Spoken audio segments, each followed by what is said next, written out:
Hey, it's me, Vicky Marie.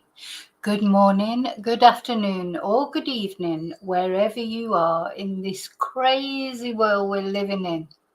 So today, in this video, we're going to talk about this man.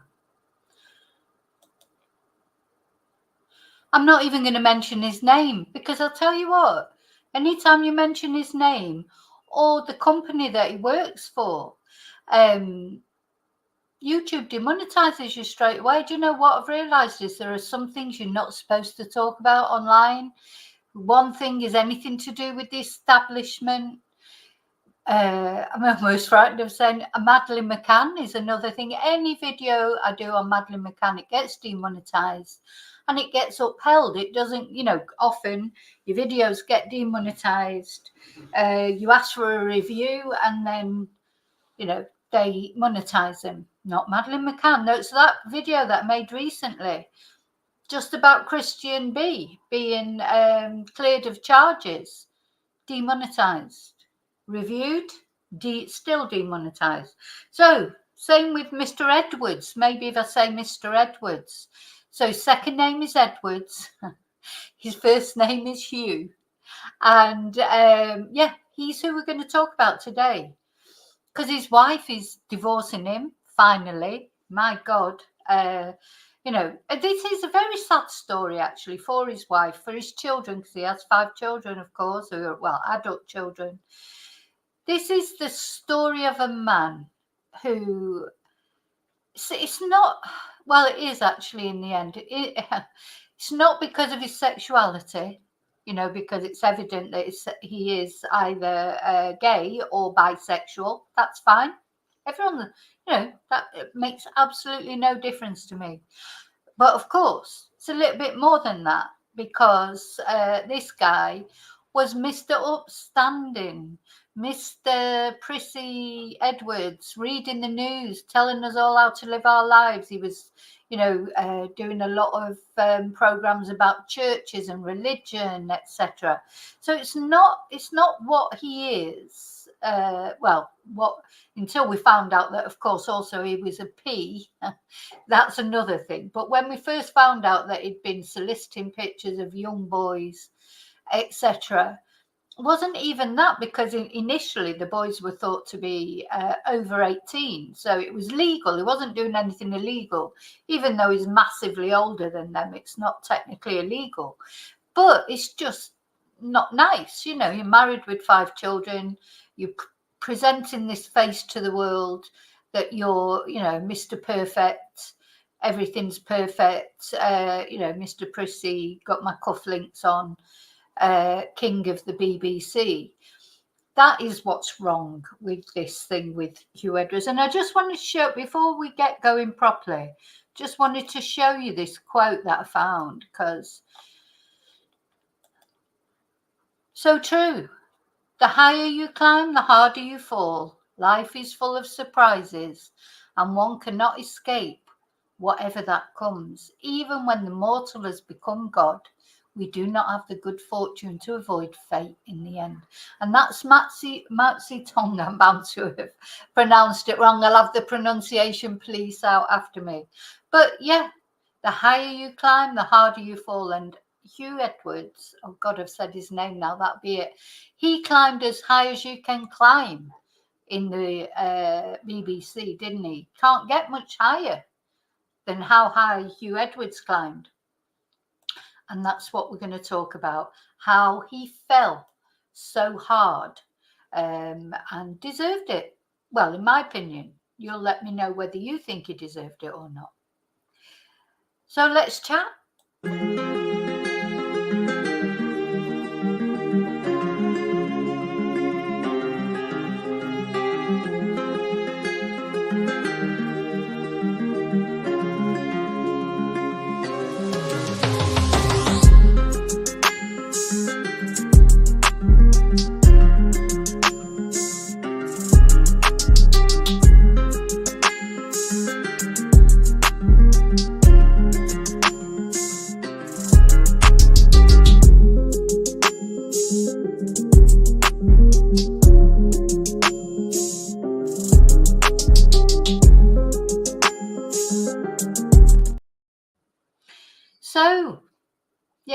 Huw Edwards, as someone's calling him. I'm just going to say hello to everyone in chat. I can see there's been a bit of a conversation already about it. Let's have a look. Say hello to everybody.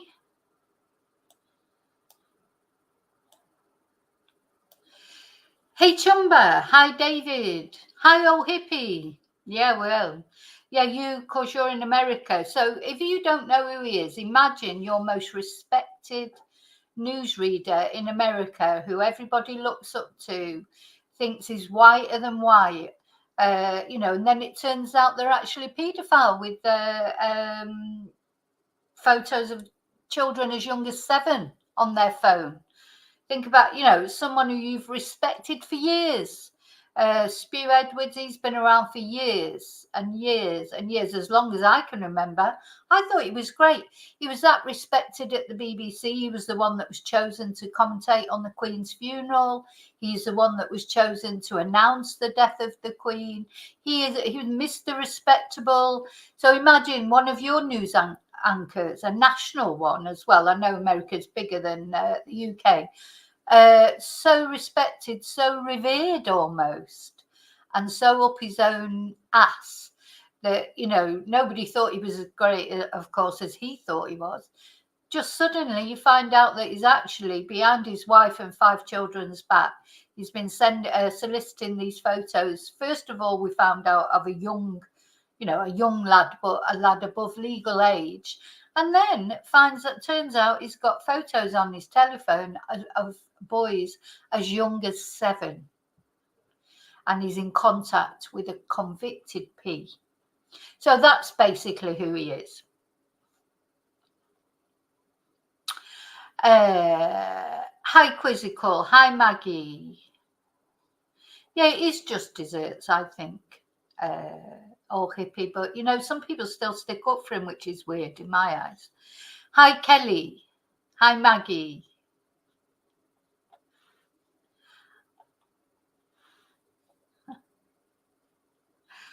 Another BBC, of course, the BBC is famous for it.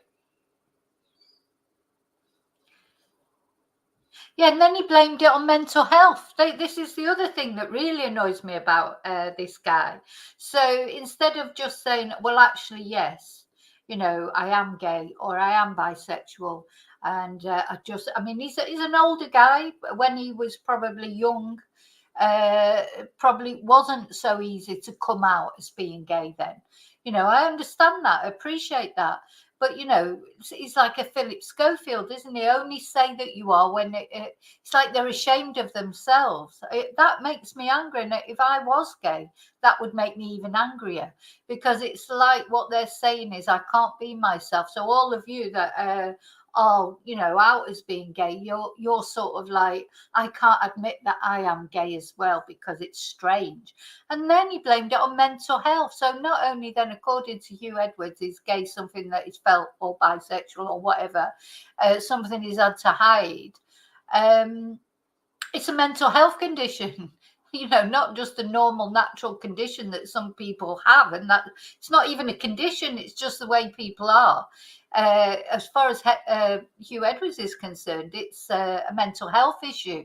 That made me really angry as well, and definitely I'm sure that made quite a lot of people angry. Instead of just saying, yes, I should have come out before, but, you know, the environment, instead of being honest, you know, the age that I'm from, the generation I'm from, the environment that I'm in, it's hard then by the time you get to be married with 5 kids to turn around and tell everybody the truth, maybe. But the truth is always a good thing, isn't it? So, but he didn't do that. You know, he didn't then come out and say, oh, well, you know, I'm sorry, etc. for lying. He's just sorry he's been caught. He's got that cortautitis. Cortautitis, that's the only illness that Huw Edwards has got, cortautitis.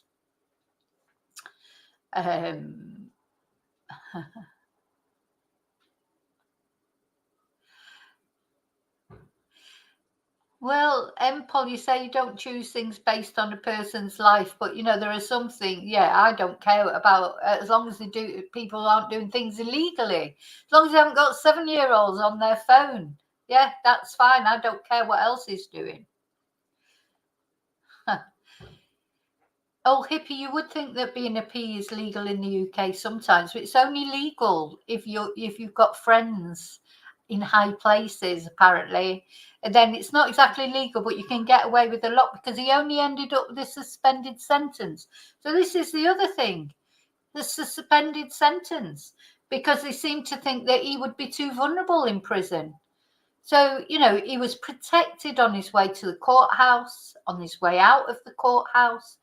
Probably, not that I'm supporting anybody who's a P, but any normal person, your average Joe Bloggs up the road who's a P, they don't get police escort up to the court, police escort out. They don't get given a suspended sentence because they might be a bit vulnerable in prison. Oh my God. So if you're him, if you're high up in the BBC, you've got friends in high places, then you just get a suspended sentence. And at the end of the day, there he is up there telling everybody else about his religion and this, that, and the other, and, telling people how to live their lives, or making out he's got this perfect life when, he's just a normal human being like everybody else, in fact, worse, because he's actually a P. These are the things that irritates me. Hi, Laurie. Yeah. Well, you've got Donald Trump, yes, old hippie. But to be fair to Donald Trump, which is not unlike me, but he's not. I don't think Donald Trump was ever thought of as. So you wouldn't equate Huw Edwards with Donald Trump. So I don't think anyone ever thought Donald Trump was some, saint up on a pedestal. But that's the thing with Huw Edwards. You got to try and think of one of your politicians that was whiter than white, or one of your news people. It's hard to explain just how sort of high on the pedestal he put himself and other people put him. And of course it turns out that everybody knew about it at the BBC. This is the other thing that winds me up such big time. What, nobody says anything until it comes out. Then it comes out, normally the person's dead, like with Savile or Mohammed Fayed. That's why I've not done any videos about Mohammed Fayed. I'm not interested in what people have got to say now that he's dead and he can't even defend himself. Why didn't they say, he was in his 80s. He had 80 years to talk about what Mohammed Fayed was or wasn't. These are grown women, women who, and I will always support women, but if you've got something to say, you have to say it before. You can't wait till someone dies. And now there's going to be all these people coming out of the woodwork saying about Mohammed Fayed, this, that, and the other. Just should have left. You didn't have to work at Harrods. If you weren't happy with what was going on about Harrods, get another job. That's my feeling about it anyway. So we're going to have a look at quite a lot of things that the newspaper, the Sun, says about Huw Edwards. And much as the Sun is a bit of a rag, isn't it, and it's got its bad reputation, but one thing I will say, at least they've come out and talked about him, and he's still alive. He's still alive. He can face the consequences, not waiting until he's dead and then coming out with all these things. I'm just waiting. Alex Salmond is another one. God rest his soul. Alex Salmond just died suddenly, hasn't he? I'm just waiting for things to come out about him, because there's already been things said about him. But now he's dead, it'll all come out, because as Mark Williams Thomas said, dead people can't sue you. So anyway, no Empol, he had videos and photos on his phone of children as young as 7. I don't think you followed the case properly. Hi, Tracy. No, Empol, no, he wasn't 7. If you think it's fine to have 7-year-olds on your phone, well, I don't agree with you, let's say. Hi, my angel. No, old hippie's off TV now. He's off TV now, but It will. He's bound to come back at some point. I mean, Philip Schofield's come back.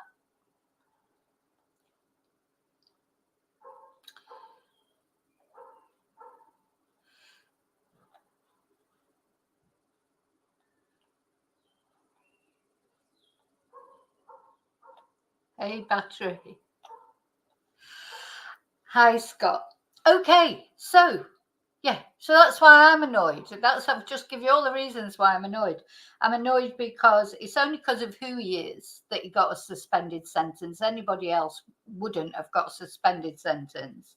I think he's been very protected, to be honest. There's not been that much on the news. I'm still looking for that picture I've got of him showing his ass. The other thing is, I just cannot believe how stupid somebody can be. A famous person sending photos with their trousers around their ankles, showing their ass to random people that where did he think it was all going to end up? The trouble is he was thinking with his not thinking with his brain, but he got away with it for years. And I personally, I don't feel sorry for him because he's had a great life up to now. He's been, he was earning nearly £400,000 a year from the BBC. He's got this fantastic mansion that he's trying to sell now. He's married. He's got 5 kids. He's like this exemplary character. In the meantime, he's got his other life. He's enjoying his other life with his young lads, sending them getting them sending photos, buying them trainers, doing whatever. He's had a great life. So, even if he never has a good time again, he's had enough good times. He's had more good times than a lot of people have had. And he had children as young as 7 on his phone. He got away with that. Anyway. No, Claire, but there were 7. It's not the photo. He's not been, I don't think, do people even realise that the thing that he's actually got prosecuted for is not for sending photos to the young lad, the 17-year-old. It's for having porn on his phone of children as young as 7. That's what he's been prosecuted for. Not for sending the photos in between here, there and everywhere with the 17-year-old. So I think people don't realise that. What he had on his phone, and some of them were videos of children as young as 7, right? This is the last time I'm going to say it. Children as young as 7, photos on his phone. That's what he's been prosecuted for, not for the sending pictures to the 17-year-old. So I know it's nothing to do with the 17-year-old why he's been prosecuted. That's how he got found out. That's how he got found out that he was doing these things. And that's when the police took the phone off him. And that's when the police found the pornographic photos of children as young as 7 on his phone. And that is what he's got his suspended sentence for. And that's what I'm saying is anybody else who had those type of photos on their phone. In fact, the very guy who sent him the photos, he's been convicted and he's gone to prison. But not Huw.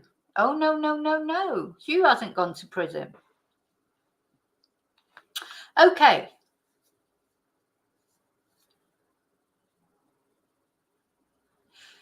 Anyway, never mind. Right. Okay. So let's have a look. So we're going to have a look at some things in the Sun. First of all, let's have a look. And, as I say, as much as the Sun is definitely not my favourite newspaper, but you've got to give the Sun credit. At least they came out or made him come out. And he's not dead yet, so he could have sued them, I suppose. Anyway, so she's finally divorcing him. Now, this is another lady that I have a bit of a limited, I don't know her, so I don't know what the whole situation is. I want to feel sorry for her because she was married to Huw for all these years. She had 5 children with him. But she did stand up for him. But maybe that was before she knew about the younger children. But even so, people keep making a big thing about this 17-year-old. This he was 60, wasn't he? Late 50s, 60. Do you think that's okay then? Do you think that's okay? because it's legal. It's legal. Do you think that's okay to be asking a 17-year-old boy to send you nude photos? Personally, I don't think it's okay whether it's legal or not. You know, it's not always a question of whether it's legal. It's a question, is it, if I, because I'm about his age, I'm a similar age to him. So if I was doing that, if I was soliciting photos of a 17-year-old boy or girl, nude photos, would people be saying, no, that's okay because it's legal? Anyway, let's have a look at this video.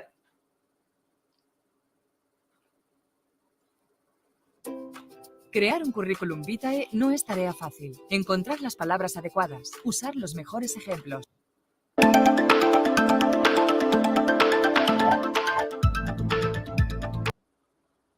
So turn the music off because that might come up.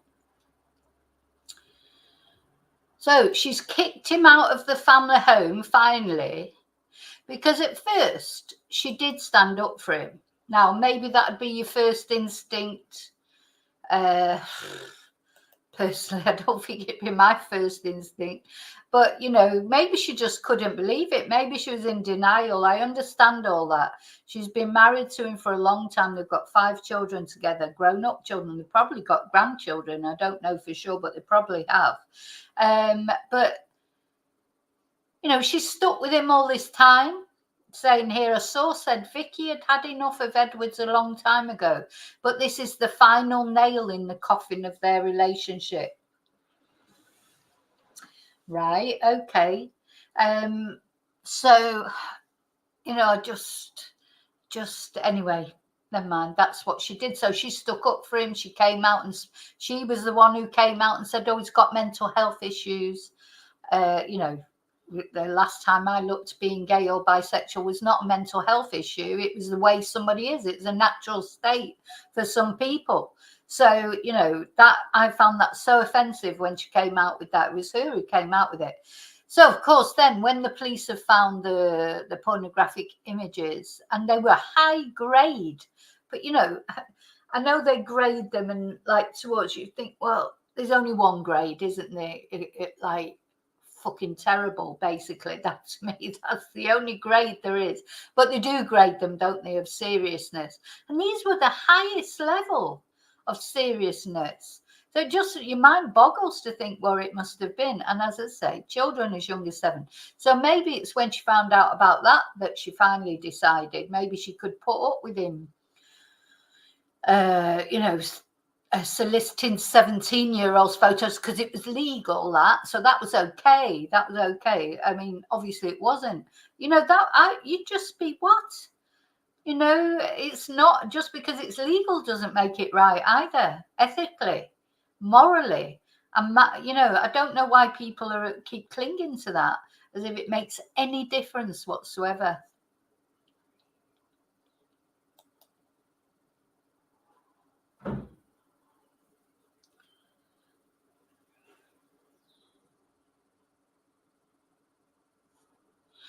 He has put her and their family through hell, that's for sure.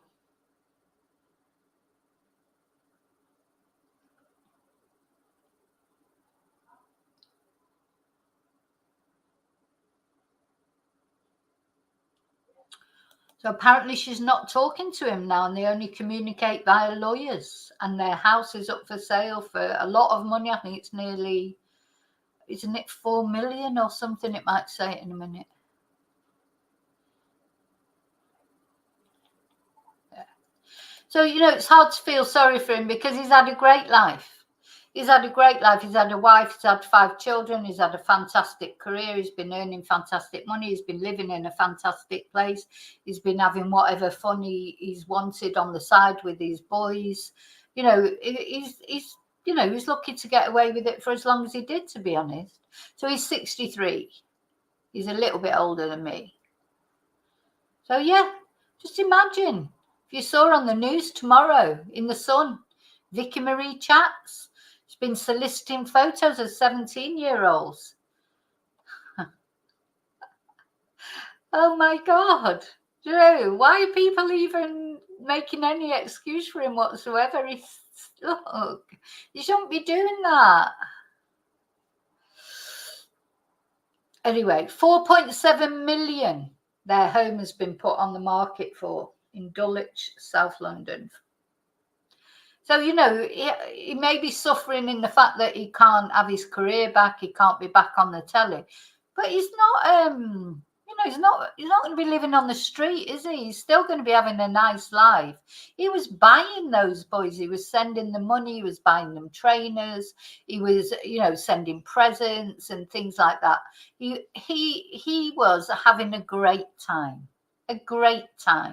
And in the meantime, he was also having these photos sent him of even younger boys, and he described them as lovely, these photos, something like that. We're going to see that in a minute, somebody talking about it.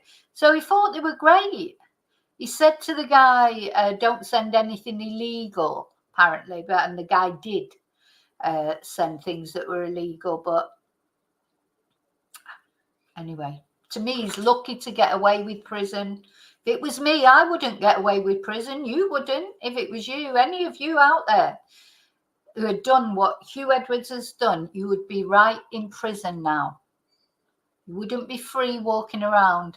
You would be in prison. So he's got away with not murder exactly, but he's got away with a lot. And God knows what his family are going through. Okay, let's have a look at another one. Now, they're all from the Sun. I think the Sun, you know, they've got to take their, they should be able to take their credit here, because at the end of the day, it was the Sun that exposed him. So we're going to have a look at this article, or this like a little documentary by the Sun, or not a documentary, a little news item by the Sun. Now, what I want to know is, how do the Sun get away with these sort of headlines? Huw Edwards is a manipulative pedo. This is on their YouTube. If I put that, you can't use that word on YouTube. I've just said it then, and you know, we try and avoid saying it, don't we? Say child lover and P. But the Sun's out there just putting it as a headline. You know, just like, oh, sod that, you know, let's put it. I suppose I should like the video. See, now we're going to watch it. Edwards today appeared in court to learn his fate, his once glittering career in ruins. Our exclusive, some 437... So, to be fair, yeah, the Sun are full of it, because it was them who sort of exposed it, you know, the young lad. Because, of course, what happened was the parents of the young lad who illegally was asking for photos from, went to the BBC and complained to the BBC. This is how it all came out. They went and complained to the BBC. The BBC said they would do something about it. The parents didn't hear anything.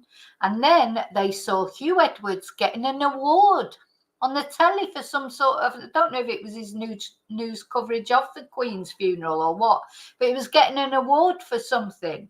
So you imagine that's your 17-year-old son. So that's the other thing I'd say to people. If you can't imagine it might be you with those pictures on your phone, imagine if that was your 17-year-old son or daughter that you just found out that a 60-odd-year-old man or woman had been soliciting nude photos. You'd be pretty pissed off, wouldn't you? So they were fuming. The parents were fuming, because there was Huw Edwards. They've been to the BBC. They've tried to not go to the papers in the first instance and not go to the police. They've gone to the BBC because they thought the BBC would deal with it. And then a couple of weeks later, there's Huw Edwards getting an award, stood there, Mr. Prissy, getting his award for whatever news coverage it was. So they were fuming. And to me, I understand perfectly why they were fuming. So that's when they've gone to the police, gone to the papers or whatever. And I don't blame them. I absolutely don't blame them. And that's how he got found out. So then when the police arrested him, took his phone off him, that's when they found the pictures of the very young children. 7 days since the Sun's bombshell front page, Edwards today appeared in court to learn his fate, his once glittering career in ruins. Our exclusive that he paid a youngster thousands of pounds for sexual pictures made headlines around the globe and set into motion a series of events which plunged the BBC into crisis. And Edwards, at the time, the BBC's highest earning newsreader, never again appeared on our screens. Today, a court heard Edwards paid a younger convicted paedophile £1,500 for child sex images and videos of children, which he described as amazing. The case centred on messages between sex offender Alex Williams, who was a teenager when they struck up a relationship, and 63-year-old Edwards. We must be clear, the facts of that case are unrelated to our original story, but there are some alarming similarities in his exchanges with both young people and a pattern of deeply disturbing behaviour. He made contact with both on social media, messaged them on WhatsApp, harassed them for pictures, and then gave them money. There were kisses involved and Christmas presents given. Chillingly, he even bought both of them, who are decades younger, a pair of trainers, and all in exchange for sexual pictures. Cash was used as leverage to the men, one homeless, the other a student, who could only dream. So one of the men was homeless, the other was a student. So he used his position, he used his money. It wouldn't matter if they were 20. Wouldn't matter how old they were. You know, everyone's getting into this argument about whether it's legal, illegal. It doesn't matter whether it's legal, illegal. It's immoral, unethical. He's using his position, his money.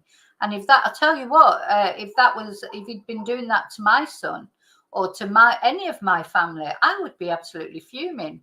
You know, he's like, God, you know, he was lucky that family went to the BBC first and just didn't go straight to the police, or just didn't go straight round to see him and, you know, give him a taste of, you know, because we're all human. You know, when you find something out like that your child or your family member or someone you love has been used like that, your initial reaction is not going to be very... it's not going to be calm, is it? So I think he was lucky there as well. They gave him every chance. Now, when I look at just looking at his face now, but of course it's with hindsight now, we know what he's done now. You know, and I did like him. He was just like, it's like, you know, that expression where you know someone, you find out that your hero is like got feet of clay. You know, it's like someone who you thought was, I mean, he wasn't my hero, I'm not saying that, but you know, I liked him. I thought he was a good newsreader. I don't know, I didn't have any feelings about him one way or the other, really. He was just like, and even though he's a similar age to me, I would think of him as more like older, you know, he was just like an older man. And now he's made everybody look at everybody twice, because you just don't know, do you? Appearances mean nothing. There he was, yeah, sort of king of the BBC, married, 5 children, Mr. Respectability, doing all those programs he did about religion and churches and blah, blah, blah, blah, blah.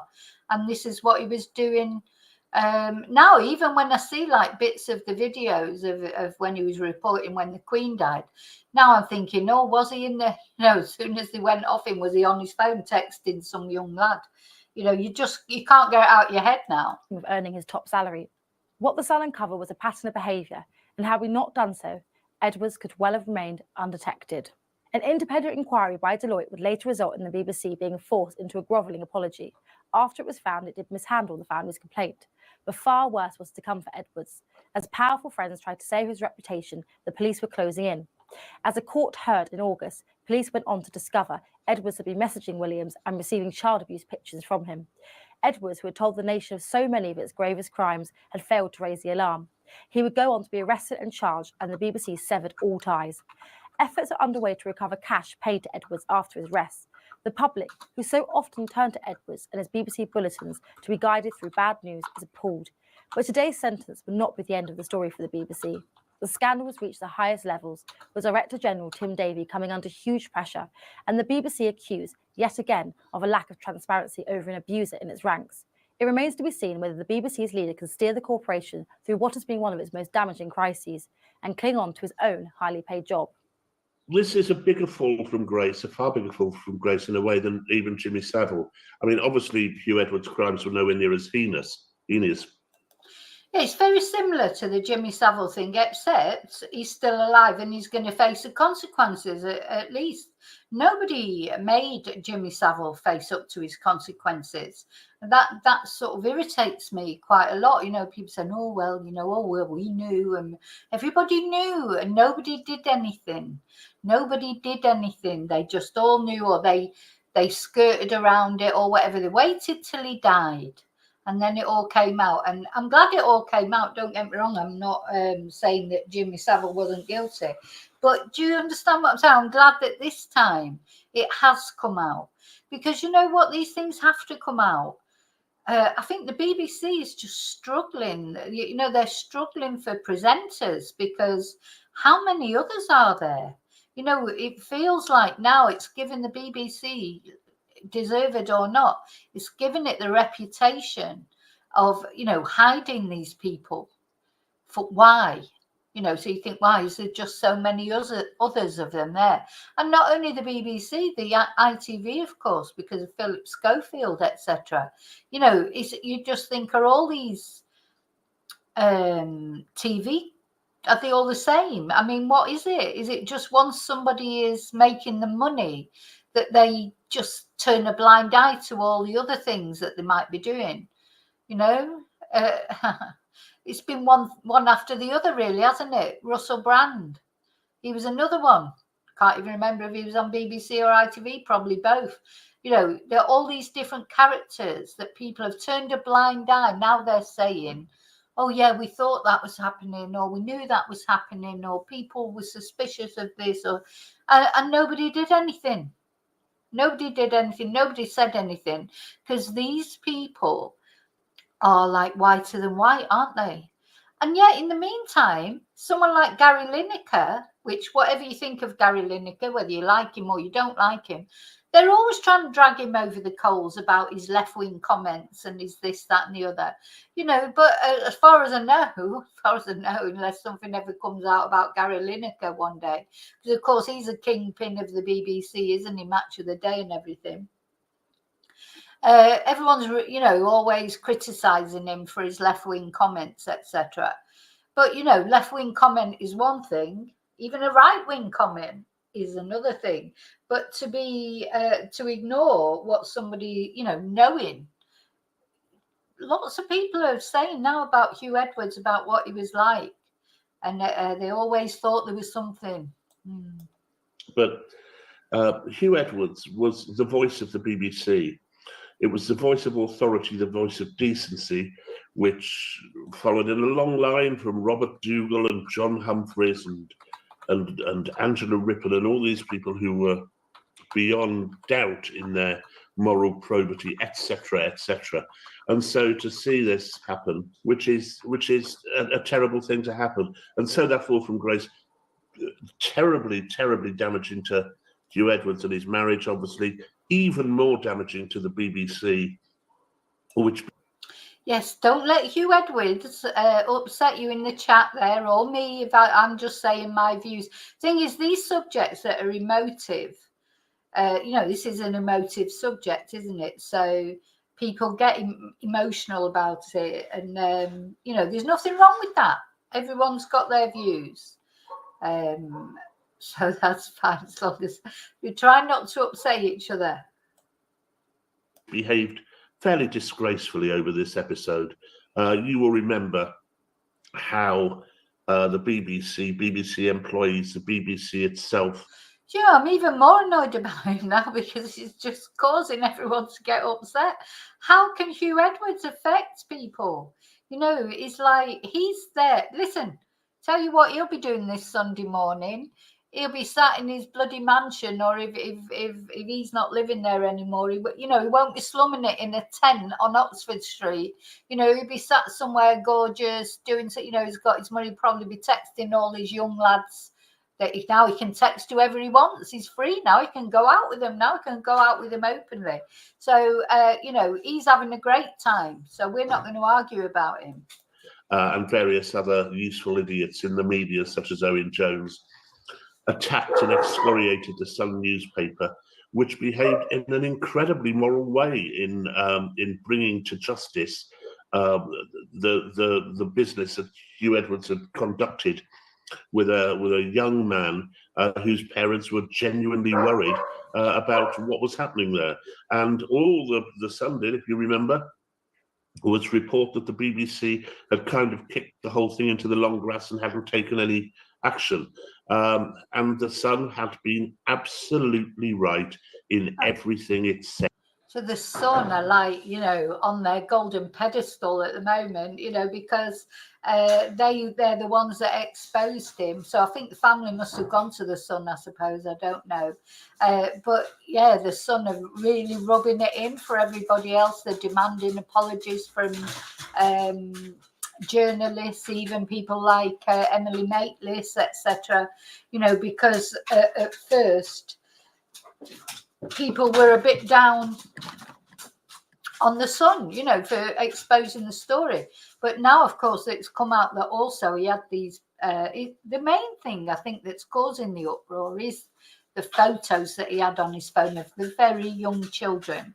So, you know, obviously it all started over the 17-year-old or whatever, and that's what started it all. But it probably would have, you know, he checked himself into, Huw Edwards checked himself into a mental health clinic, didn't he, to try and, try and do something about his bisexuality. Makes me so angry that using mental health as an excuse for being bisexual or being gay or whatever. That's what Mrs. Thatcher used to say, that being homosexual or bisexual was a mental health issue. That's what she said.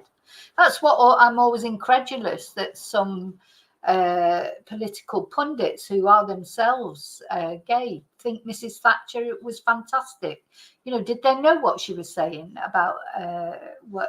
And did she know? They know what she was saying about that.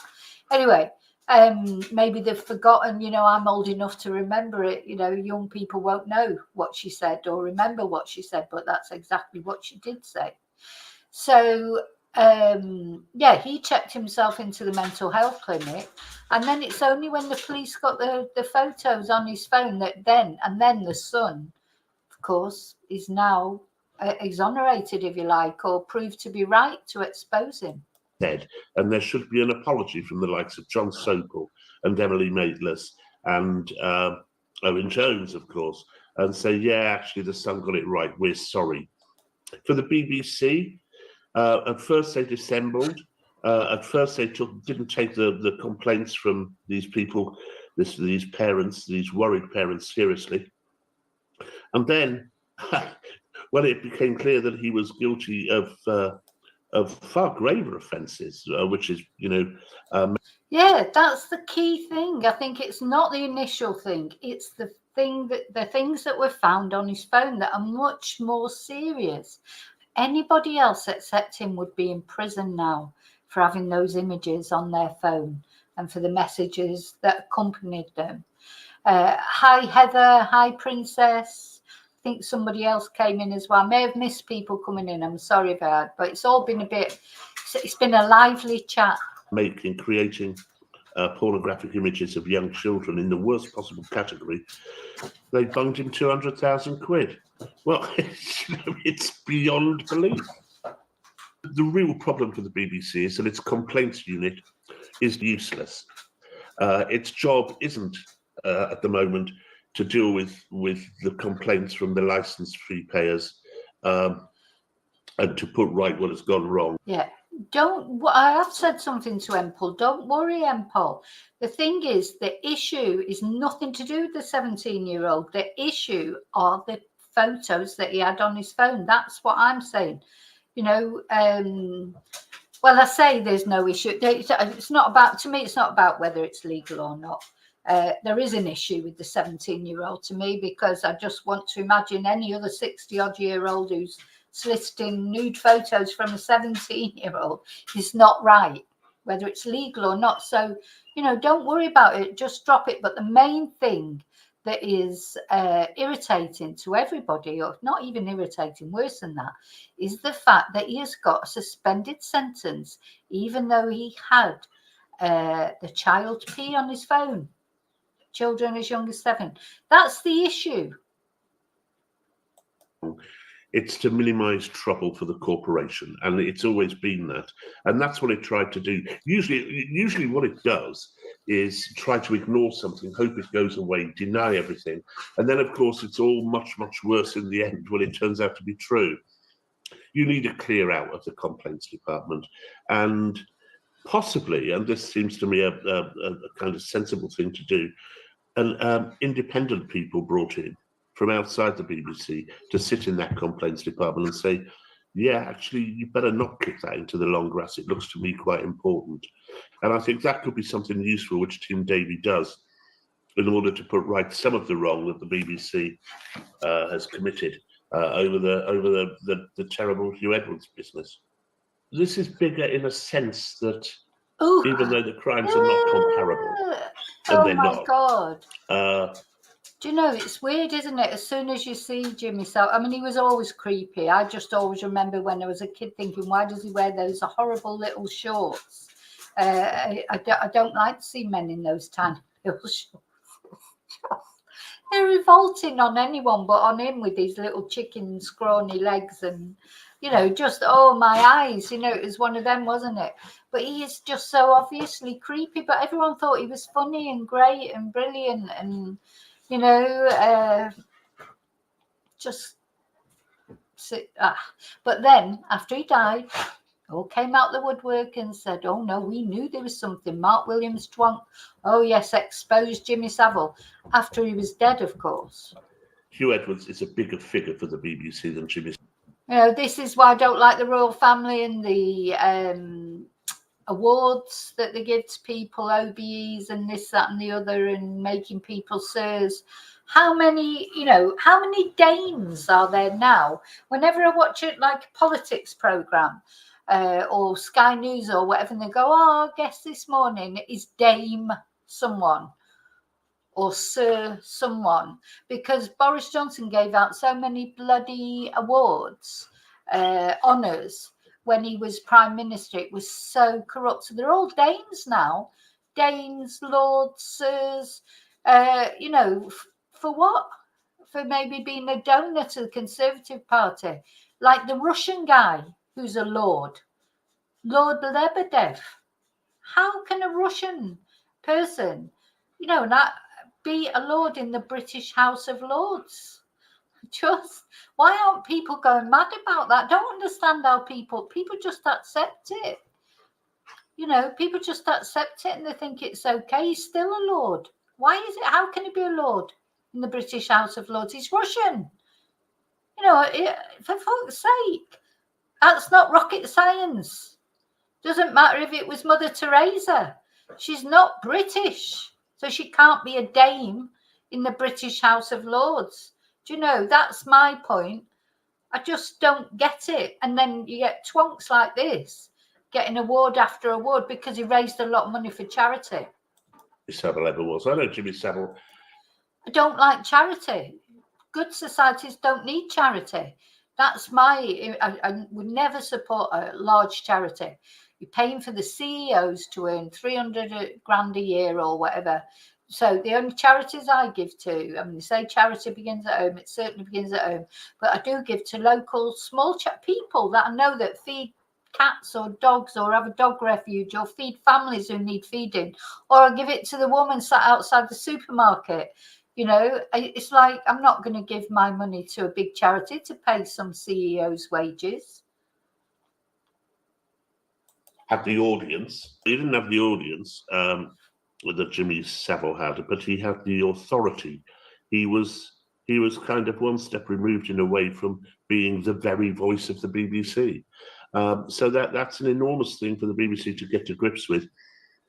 Quite clearly, the BBC not merely ignored the original complaints or tried to get rid of them or tried to ignore them.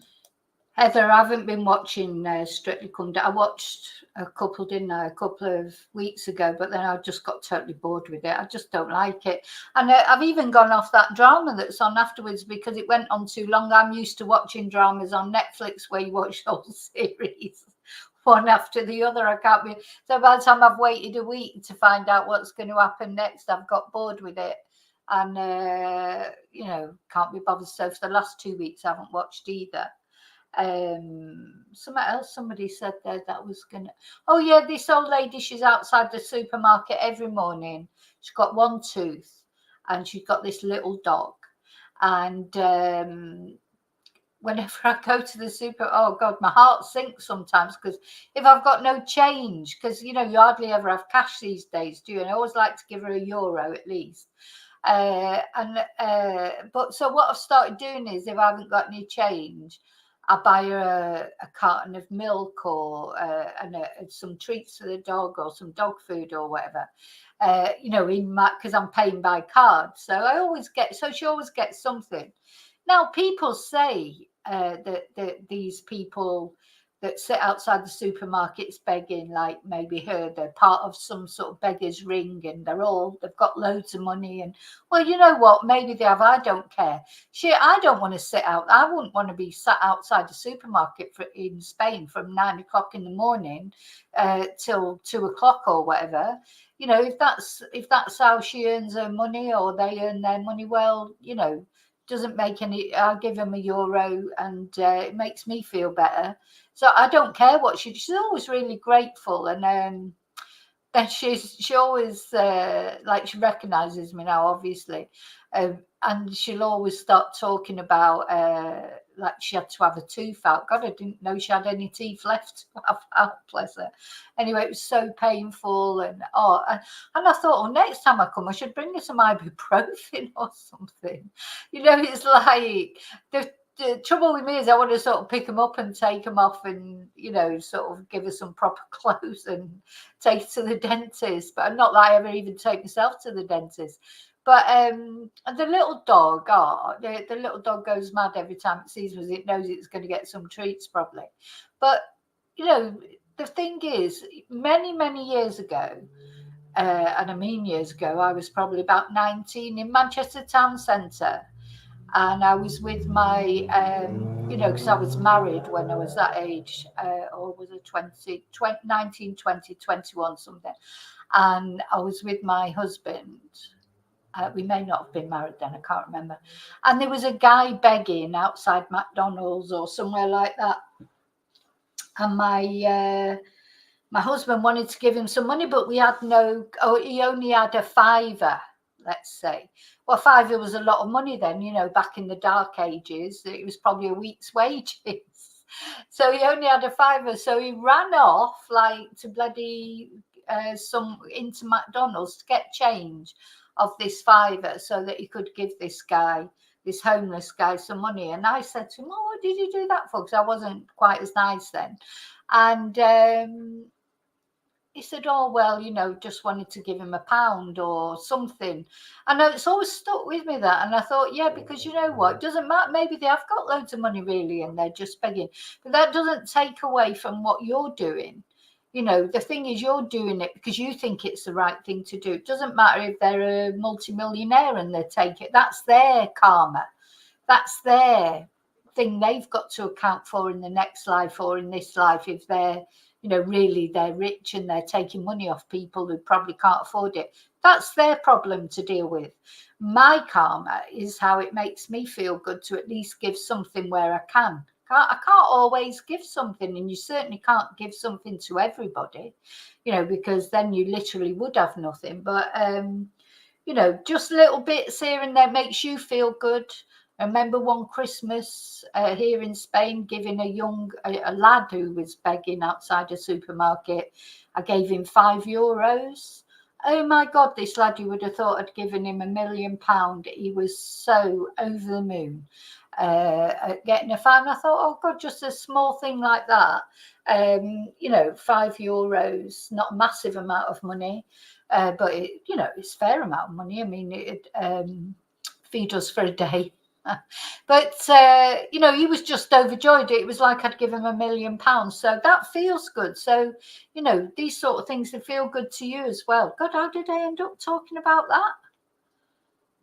Probably was I talking about CEOs of charities? Probably. Yeah, that's what I think is foul.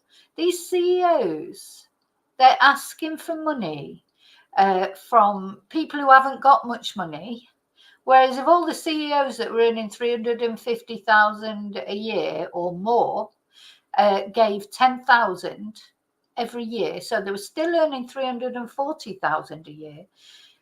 If they gave 10,000 of them, you probably wouldn't need any charities. You could change society fundamentally. Same with Elon Musk. He's always bleating on about going off into space and all that, and he's going to be a trillionaire. Why doesn't he try giving some of his money to homeless people? It also ignored complaints from some of Huw Edwards' own colleagues. You know, it took no action. It was scared. And this is a problem with a vast bureaucracy which operates outside the commercial sector. It just closes in on itself and protects itself.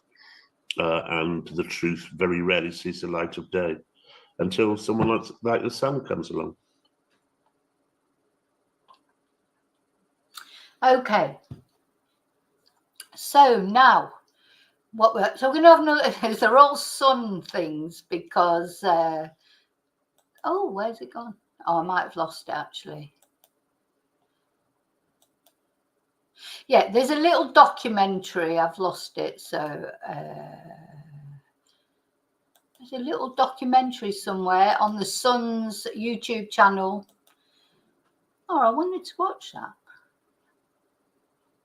Let's see, maybe I can find it.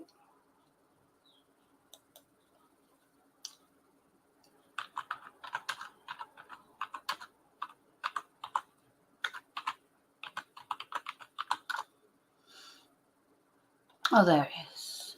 Huw Edwards on maths. 6 o'clock. America is... Now the BBC News with Huw Edwards. It's 6 o'clock. America is pounded by the biggest wave of terrorist attacks ever seen. It's time for Britain to leave the European Union. Every part of the United Kingdom is now in lockdown. I saw his rapid rise to a very important figure at BBC Television News. Buckingham Palace has announced the death of Her Majesty Queen Elizabeth II. Make way! Make way! Gosh, I remember that so clearly because we were sat watching him here, waiting for the news because it was all over social media. They'd all gone to Balmoral, hadn't they? Weren't they reporting that William was coming over from America? There was all sorts of rumours coming out on the social media, and we were sat watching the BBC and watching Huw Edwards, and then the next minute he came out in his he changed his tie, put a black tie on, and it was pretty much, we knew already, but then he announced it officially. I remember that as clear as day. What Huw Edwards did damaged the reputation and the trust for the BBC. Former BBC News presenter Huw Edwards has pleaded guilty of making indecent images of children. He was this figure who did the most appalling things. The BBC did what it always does and blames the press. It hates the Sun. My God, look at the damage to the BBC. One of Britain's best-known TV newsmen is dominating headlines across the pond. Pressure. Yeah, and actually the awful thing that was going on at the time, I remember making some videos about it. I mean, I knew it was Huw Edwards because I'd seen it.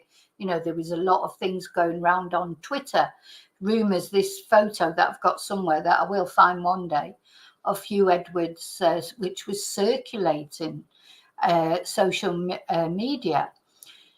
But of course, officially, it hadn't been declared for ages. It wasn't declared that it was Huw Edwards. So lots of other presenters were being accused, weren't they? Graham Norton, Jeremy Vine, loads of other BBC presenters were all getting accused of being this person. And in the end, it was just like everyone was looking at everyone else. You know, was it him? Was it him? Though apparently within the BBC environment, it was known that it was Huw Edwards, but the public didn't know. So the public, then they were all criticising, oh, you know, don't speculate. What? So you find out that a well-known BBC reporter or BBC employee is being accused of what he was being accused of at the time. Of course, people are going to speculate. What do you think? You know, it's like, oh no, let's not speculate. For For Christ's sake, of course we were going to speculate. Sorry, Christ. We were under was immense, but we never had any doubt that we would be proved right. It's a colossal fall from grace from somebody who was widely respected.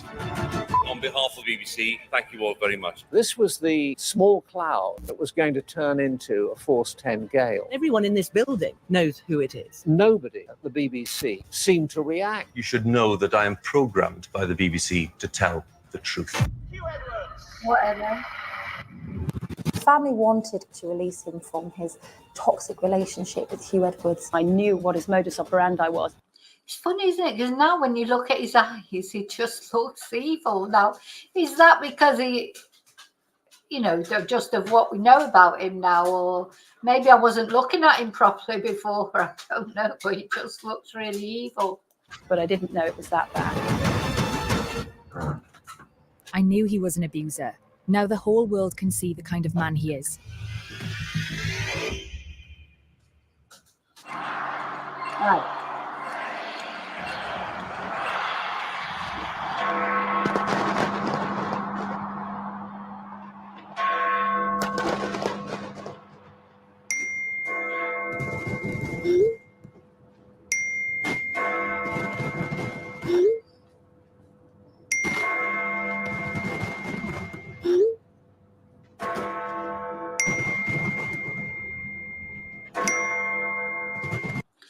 Do you know, so looking at, is he, honest to God, did he really think, don't people learn anything about messages? You send messages, even if you delete them, they're not deleted. Really, if the police want to find him, they'll find him. So how did he not realise that? Why do people do indiscreet things like this? I regret helping you so much. You want no help in the future. In other words, he's saying, you know, send me a picture of your ass and I'll send you some money to buy a pair of trainers or whatever. You know, it just makes me speechless. I'm really careful about what I write down. You know, and it's not even about things like that. You've got, messages are important. You've got to phrase things right because that also messages can look different than how you mean to say them. Sometimes how you mean to say something, and when you look at it in a message without the inflection in the voice, sounds different, doesn't it? So, you know, you do have to think about what you write and what you say. When I first saw the messages, I felt physically sick to my stomach. There were so many. On New Year's Eve, even when Huw was with his family. Calling my son a good boy. Oh, God. So that's it. So he sat there with his family and he's texting this boy saying, hey, beautiful, good boy. It's just horrible, isn't it? So not that he's having this, you know, if he was openly gay and he was there having, you know, texting whatever he wanted to his partner or to his, but the fact he sat there with his family having this sort of respectable New Year, and in the background he's doing all that. Just gosh, you know, sometimes you'd be scared to go through your partner's phone, wouldn't you, in case what you found. I've found things on phones, people that, anyway, normally I think when you go onto someone's phone to have a look to see what they're messaging, you already know inside there's something wrong, because otherwise you wouldn't even want to look, would you? You know, once you make that step to go through your partner's phone when they're asleep or whatever, and I've done it, you do it because you're not sure of something. Do you see what I'm saying? If you trusted someone, if you didn't have that feeling of something being wrong, you wouldn't even bother going onto their phone, because it just wouldn't even occur to you. As soon as that idea occurs to you that you need to go through your partner's phone or your child's phone, because maybe you think something's going on, maybe you think they're being bullied at school, or maybe you think, you know, they're getting involved with people they shouldn't get, whatever the reason is, the reason you think you should go through that phone is because you've got a feeling that something's wrong.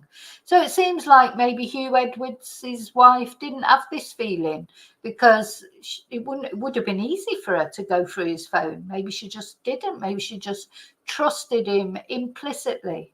But of course, the police found all his messages. Sending him kisses and love hearts. And money. Even telling him he loves him.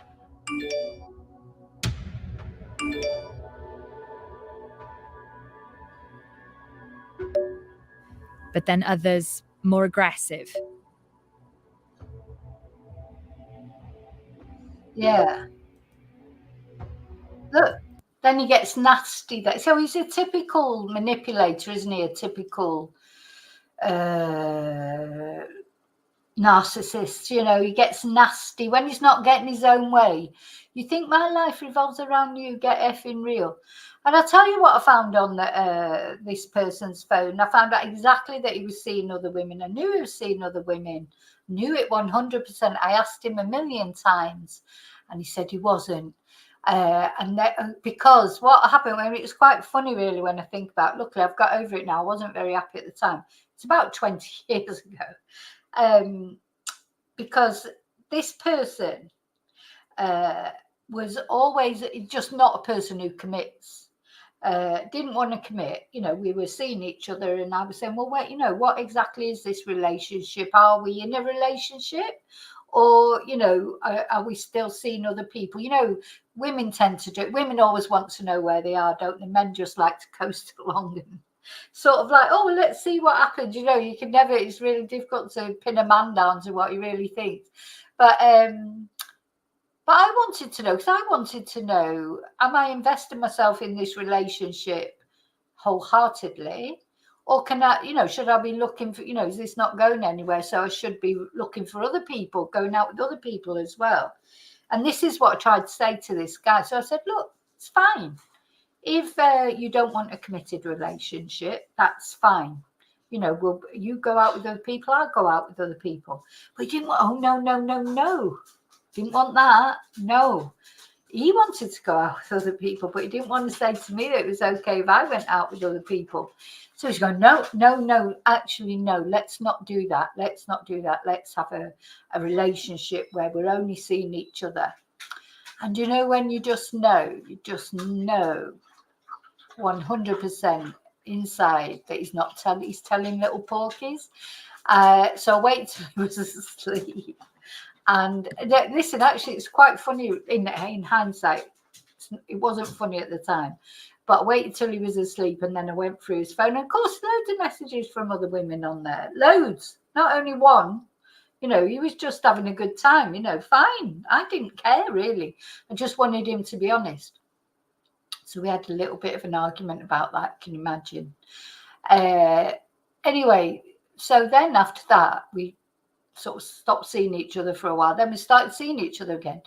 And he still, anyway, he then said, no, definitely this time. Definitely. I'm not. But, you know, they think you're stupid, because you know what he'd do if he came over to my house to stay? He would leave his phone in the car. You know, how stupid do you think someone is? You know, leave your phone in the car. Who leaves their phone in the car? So I didn't say anything. So I just wait till he went to sleep. I got his car keys, went out to the car, got his phone, went through it again, exactly the same. So, you know, that was the end of that, basically. But funnily enough, we're still friends now. So there you go. That's okay. But just tell me the truth. Don't lie. I hate lies. You know, that you can't hurt anyone more with the truth than with lies, I think. Just be honest. That's all I wanted him to do, was to tell me the truth so that I knew what I should be doing. But he didn't want me to see other people. That's the thing. He's a bit of a narcissist, really, when I think about it, because he wanted to see other people do whatever he wanted to do, but he didn't want me to. So he didn't want to say, oh yeah, let's both see other people just like a normal person would. Like, no, it's just casual. He didn't want that, because he didn't want me to see other people. But what he wanted to see other people. You know, so he thought I was stupid enough to think that when he left his phone in the car, I wouldn't think that was strange. Nobody leaves their phone in the car. Calling my son all sorts, threatening my boy. They even arranged to meet in person.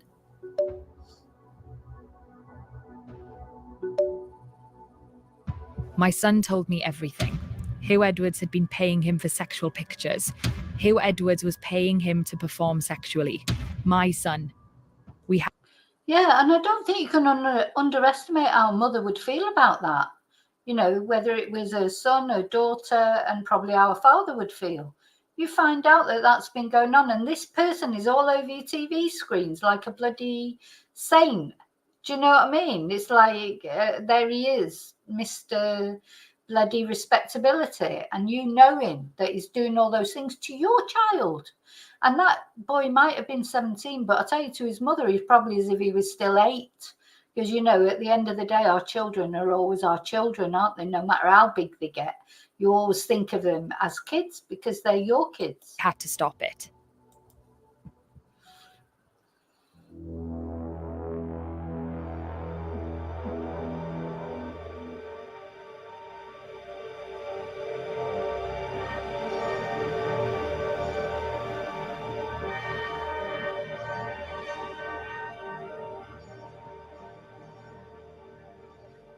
We had a completely normal life before all this. We were in a nice area when my son was growing up. We had family nearby. My son was a part of all that. We used to go out in the car, take the dog for a walk, just your typical family getting on with our lives. This is him. He was such a lovely boy. A lovable little boy. Bubbly. Everyone loved him. He loved telling jokes. He was a comedian. Every kid loved him in the school. Yeah, and the thing is, offering someone, if you're Huw Edwards, you're offering someone £100 for a pair of trainers. That's just like me giving that woman €1 outside the supermarket. To Huw Edwards, €100, £100, sorry. It's nothing. It's nothing. It's 10 minutes work for him. 10 minutes. He's earning £100 easily because he's on nearly 500,000 a year or something. So, you know, he's not God, it's a bit of a cheapskate really, but he knows for that boy it's a lot of money. All his teachers loved him. He was top of the class in everything. The head of his school was speaking to other schools about him because he was that intelligent. Every subject was A's and B's. His favourite subject was maths, and he loved reading. Even the newspapers. He loved stories about money. We joked that one day he might end up working in the city. He wanted to be a lawyer. That was his aim. But within a few months of leaving school, Neil fell in with the wrong crowd, leading to problems with drug abuse. It was like he had a twin. He would walk out and then he would walk back in like he was a different person.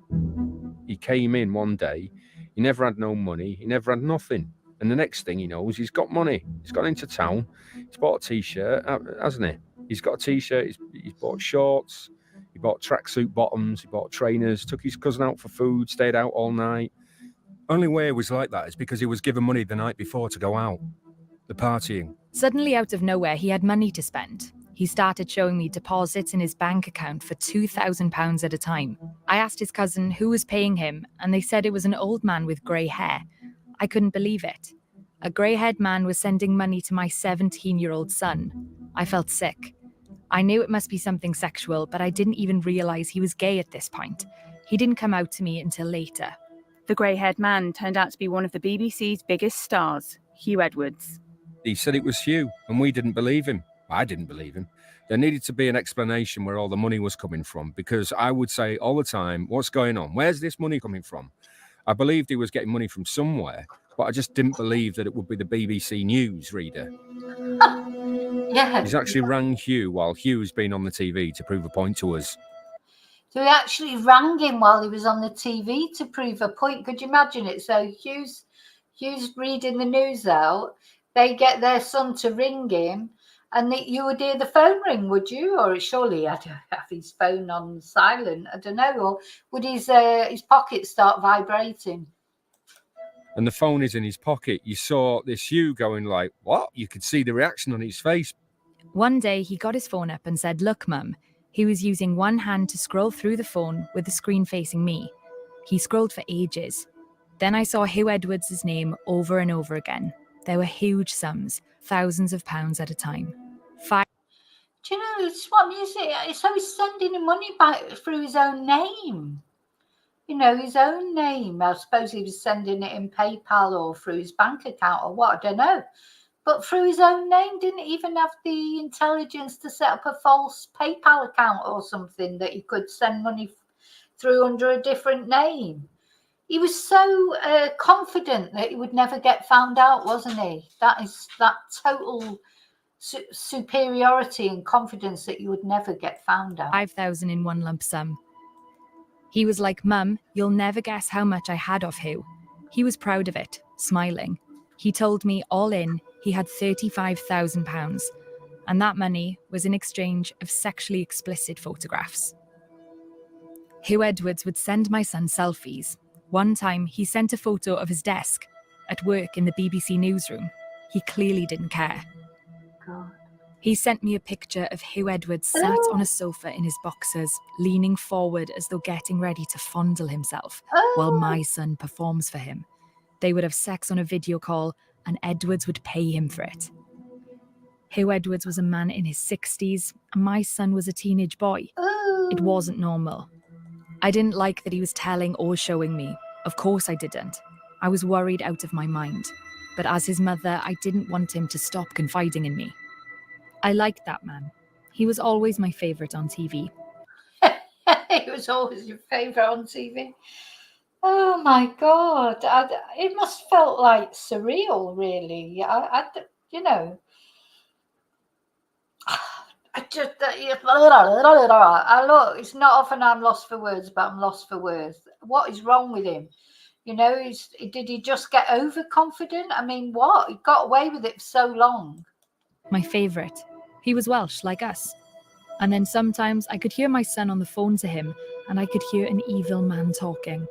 The next day, I would see him presenting the news on TV, and I'd see evil. Huw Edwards was the face of the BBC. Very warm welcome to BBC News at 10. It's impossible to exaggerate the importance of Huw Edwards to the BBC. He was, for many people, the BBC. He wasn't just the main newsreader of the main bulletin. He was selected to front the major state occasions, the great occasions in this country, the important things that happen. Look at this. It's a pretty wonderful view. Good morning, everyone. Of course, this is one of the most iconic views in the world. A wave of cheers and encouragement from outside in the lower ward of the castle. He presented some real appointment to view pieces, such as the coronation of King Charles. That's it. I think he was a lot of our favourites. You know, I mean, I don't know if he was my favourite exactly, but obviously because I don't watch much BBC and that now or then. But you know, over the years, I remember him for years. He's just always been there. It was a bit like when the Queen died. You know, the Queen, whether you know, I'm not a royalist, but I had a lot of respect for the Queen. She's just always been there. You know, she was alive when I was born, and you know, so my whole life, the Queen has been in the background one way or another, you know, on the telly or, you know, that's the same with Huw Edwards. He's just always been there in the background. Just someone you always, you know, you'd look at the news and it'd be him, and he's just like almost part of life in a way. We'll be placing that crown on the King's head. I will. And you have to do it with great care. I have to do it with great care. The Queen's funeral. An experience that we will never forget. He was involved in election coverage. Our exit poll is suggesting that there will be a Conservative majority. So for the BBC, Huw was a very well paid, very highly trusted, major public figure. So now seems a very good moment to ask the question, who do we think we are? I don't know who you think you are. Oh, so then he blamed it on his dad, didn't he? He said his dad had been too strict or this, that or the other. He blamed it on it. It was everybody's fault except Huw Edwards' fault, wasn't it? A working class boy from Bridgend in Wales, over a 39-year career, Huw Edwards rose through... Now, just incidentally, but I had a student from Bridgend and she told me that Bridgend has got the highest suicide rate in the UK. I'm sure she did. Bridgend. That's where he comes from. Apparently, it's got the highest suicide rate. I'm going to check that up while we're watching this. Through the ranks at the BBC to become one of the corporation's highest profile and highest paid presenters. Huw, was it the truth or was it a lie? You should know that I am programmed by the BBC to tell the truth. Primetime cover star who in recent years built up a big following on social media. I'm going to take you into the most secret place of all, which is our commentary box. Come and have a look. I joined the BBC at about the same time as Huw Edwards in the late 1980s, so I knew Huw most when I was a duty editor on the Today programme. That's interesting. Sorry, I just looked that up, and apparently there was an epidemic of self-deletions in Bridgend. God, they've probably all been on the bloody phone to Huw Edwards. Dozens of teens and young adults killed themselves, almost all by hanging, in an epidemic that became global news. Was it caused by an internet cult? Gosh, I'm going to look at that one day, and I haven't got time to go through it today, but yeah. Oh, that's where Huw Edwards comes from. So is he responsible for that spate of suicides? Probably. Larger than life presence in the Today programme office and in the green room, and I think also ambitious. And Huw Edwards presented 10 o'clock news, 10 years, I think, Huw? That's exactly. Married with 5 children, Edwards was also known to be a religious man. Chapel going, Christian, well advertised the fact that he was, played the organ and took part in all sorts of prestigious undertakings in Wales and elsewhere. But former BBC colleagues say there was another, darker side to him. About a year ago, somebody who was his boss and my boss said to me, "Can you tell me why Huw Edwards hates you so much?" And I thought I was friends with him. So there's something very, very odd. He's not somebody who is liked very much. Yeah, see, this is what they're all saying now. You know, this David Vine, oh no, people didn't like him. It turned out he was a liar. He was this, he was that. It's easy afterwards, isn't it? It's easy afterwards knowing what happened. This does bug me, this, because, you know, Jeremy Vine, he's not a very nice person, to be honest. You know, and his sister, is he Sarah Vine's sister? Is it Sarah Vine, his sister, that was married to Michael Gove anyway? You know, so he's not too nice a person in his own right. But now suddenly he's coming out and saying all these things. You know, say it at the time. Say it at the time if you've got your doubts about people. He was tricky to deal with, and you knew that if you spent time with him, he would slag off at least 10 other people. He was a bully, but he bullied upwards as well. I mean, I've never seen anyone so able to impose themselves on their own managers. Several people have said this to me. They thought he was a bit odd, but they just put up with it. And I think the fact that he was as prominent as he was in... They put up with it because he was earning money, spondulics.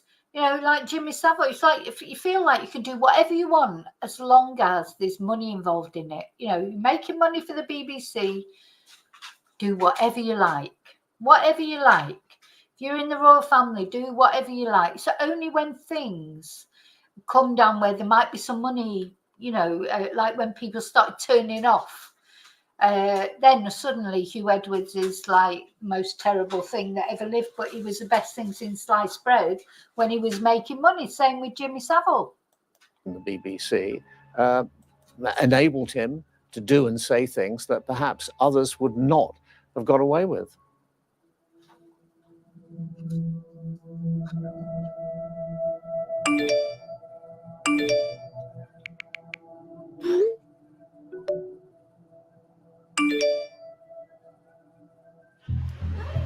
In May 2023, Anne learned Neil was planning to meet Huw Edwards at Cardiff train station. His phone was broken, so my son used my phone to log into his social media account.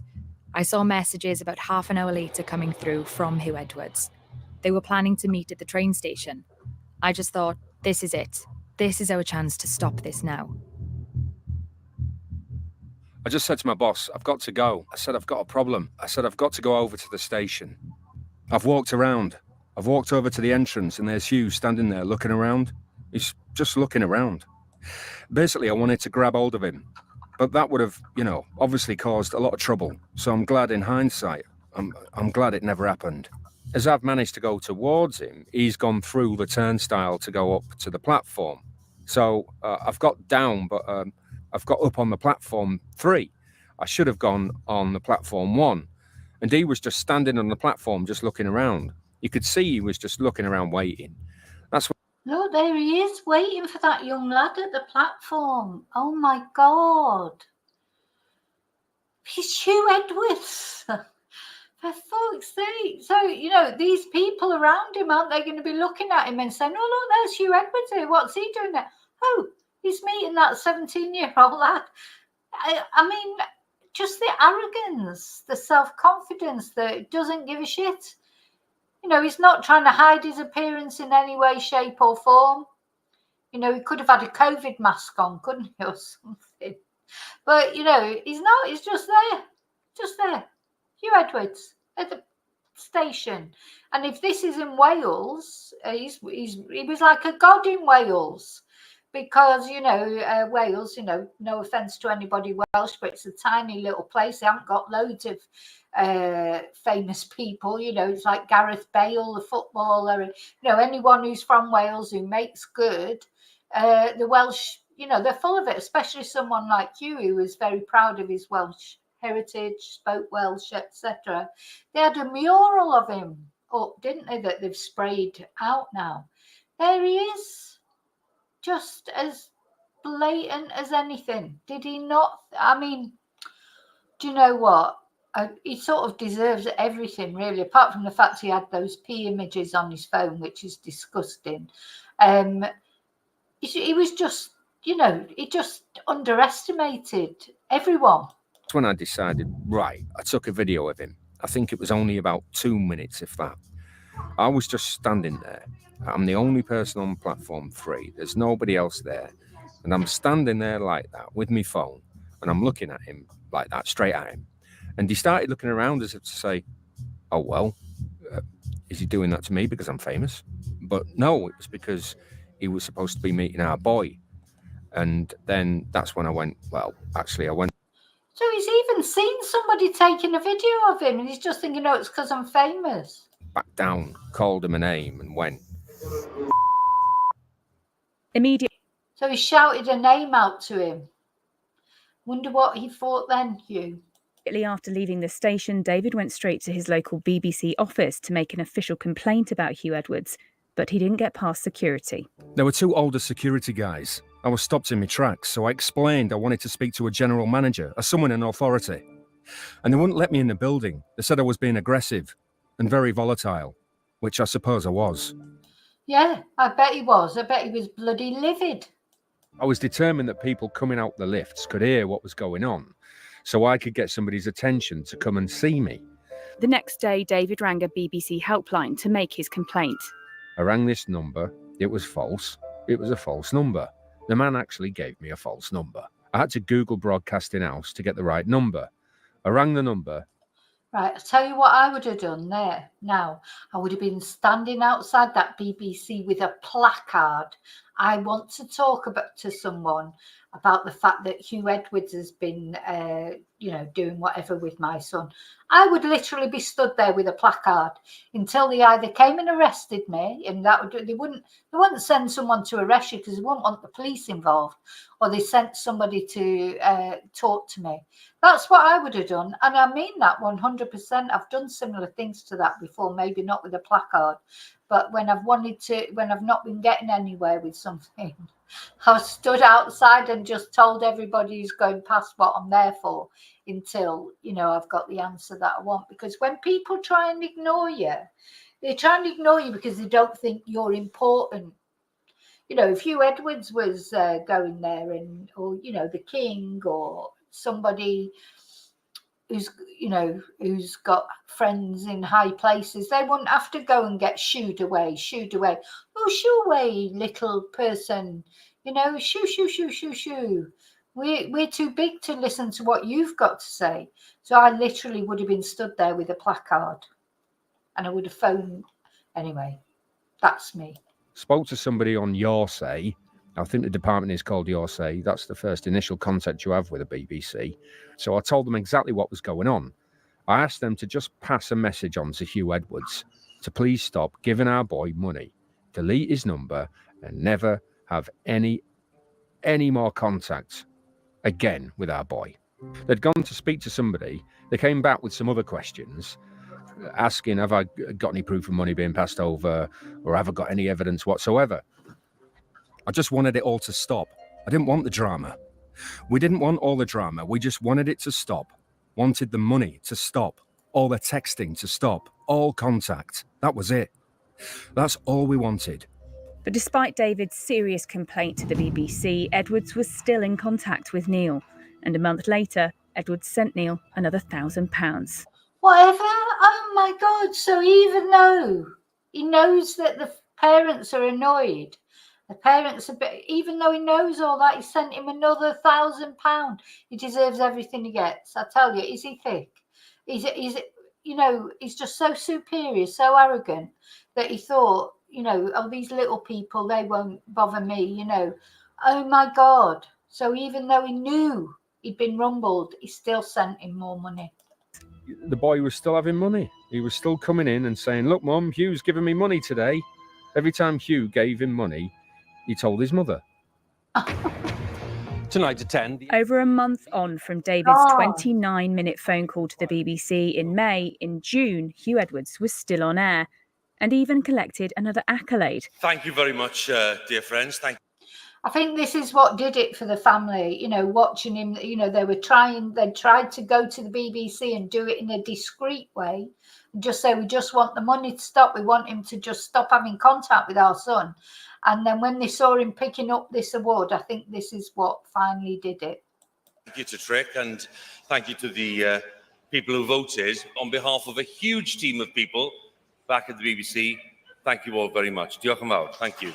A prestigious Trick Award for the BBC's coverage of the Queen's funeral. Feeling ignored by the broadcaster, David rang the night news desk of the Sun newspaper.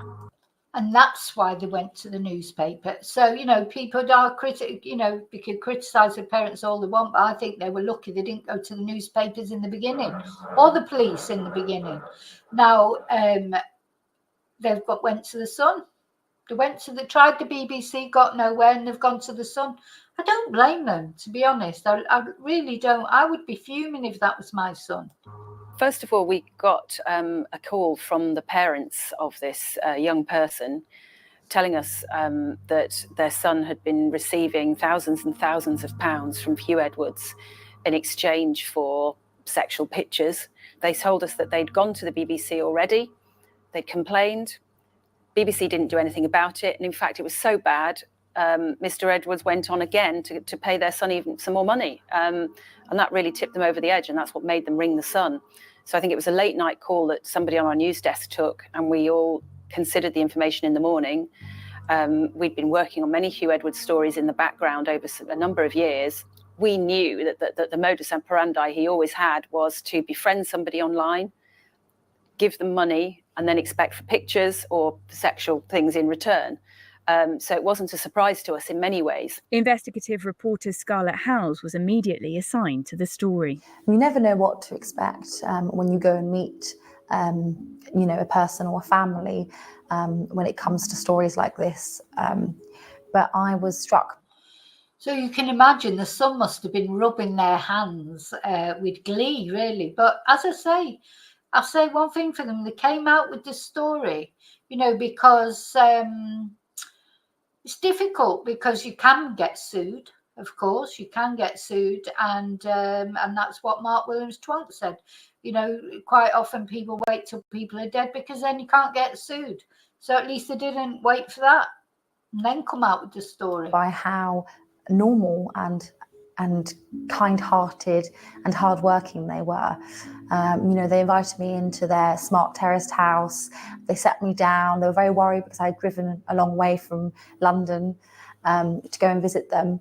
And, they instantly offered me a drink. They were worried that I was going to be thirsty or hungry. And, that kindness really shone through. And speaking to them, I just, I saw how much love they had for their son, how much love they had for each other, and, what generous people they were. Well, as soon as I sat down with them, I knew that this ordinary, hardworking couple who clearly absolutely adored their son was going through a terrible pain. They just needed help, and they needed somebody to listen to them and look after them. And they felt that the BBC had completely failed them. It was about moral decisions. What he was doing was immoral. Like I keep saying, we never said it was illegal. We There you go, coming back. Let's not go on that argument again. said it was immoral what he was doing. We wanted him out. How many more families? It had to be done. It had to be done regardless. We didn't want to hurt his family.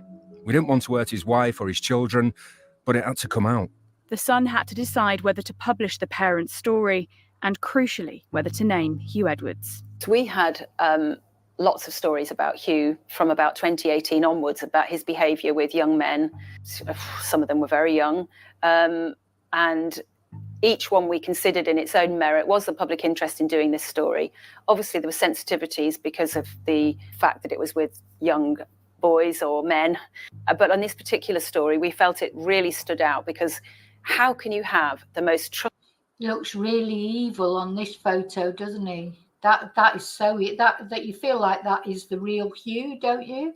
And if you notice, when they show the BBC, they always show like the BBC there. They never show that bloody pervy statue that's up on the left-hand side that should be taken down. Why haven't they taken that statue down? It's almost an advertisement for child lovers. But they never show it, BBC. But right here, there's a statue of a child lover. trusted person on the BBC, a 62-year-old man sending thousands of pounds of cash to a strange young person he's met online. How can that ever be right?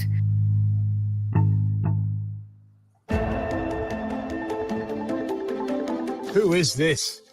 Top BBC star and sex pics probe. Controversy over a well-known BBC presenter has circled around the allegations over one young person. The unnamed presenter in question has been suspended by... Yeah, and then we had this sort of, this period of time where he'd been suspended. Everyone was talking about it. So once the Sun did its story, everyone was talking about it. All the media was talking about it. Social media was talking about it. I was talking about it, but we didn't know who it was. Or we knew who it was in the end because it all came out on social media, but we couldn't say who it was. So all those other presenters were getting looked at sideways. The BBC. The Sun's front page story immediately ignited a media storm, and a frenzied guessing game as to the identity of the unnamed BBC star broke out on social media, with a number of top-earning male presenters coming out publicly to deny it was them. It was a distressing... Yeah, they were all having to come out and deny it was them. But the thing is, to see how they said it exploded on social media.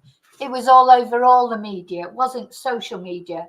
It was mainstream media. Everybody was speculating who was it. Weekend. I can't deny it, for me and others falsely named. He needs to come forward now, I think. I know his survival instinct has kicked in, and I know he saw what happened to Philip Schofield, but my God, look at the damage to the BBC. Look at the damage to his friends. Look at the damage to him, because he was accused of being it as well, Jeremy Vine. I think he took someone to court over it because somebody actually named him. I'm sure I've got this sort of vague memory that he actually, had someone on Twitter or something. Somebody named him as the person. To those falsely accused. And the longer he leaves it, the worse it will be for him. Amid the growing furore, BBC Director General Tim Davie went on his own airwaves to address what was becoming a full-blown crisis for the corporation. We're in a very strange situation, aren't we, in that he's not been named, but everyone in this building knows who it is. And there are an awful lot of people who you also have a duty of care to, male presenters on air, who are having to go on air to say that it's not them. It's not a sustainable situation, is it? It is a very difficult and complex situation, and we're trying to calmly and judiciously navigate our way through quite difficult circumstances. Yeah, he's another one who's, they're probably all at it anyway, but because the guy from the BBC, he gives me the chills, and Jeremy Vine does, there's loads of them do, you know, and the BBC would be better off just sticking to female presenters. But having said that, of course, you never know, because not all women are above reproach either. At 6, Huw Edwards is the presenter accused of paying a teenager for explicit photos. 5 days. Finally, it all came out, didn't it? Finally. Days after the Sun first published Anne and David's story, the pressure got too much. Vicky Flynn, the wife of Huw Edwards, issued a statement naming her husband as the BBC presenter and announcing he was having mental health treatment. He was suffering from serious mental health issues. Mental health issues. Oh my God, give me a break. Give me a break. That's what they always do. Like we had that foul bloody Philip Schofield relate himself to Caroline Flack, what happened to her, in other words, stop talking about me, because otherwise I might do what Caroline Flack did. You know, now it was mental health. Oh my God, give me a break. It's nothing to do with mental health. The only thing that was wrong with Huw Edwards was cortitis. That's a new disease. I tell you what, that's what he had. He's still suffering from it. Cortitis. There's no cure for it, Huw.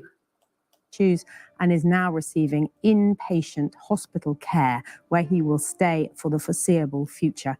Meanwhile, The Sun and editor Vic Newton faced a backlash for publishing the parents' story, including from Edwards' friends and colleagues. I think it would be a crying shame if this is the last we see of Huw Edwards on television, when the allegations have turned out to be not that much.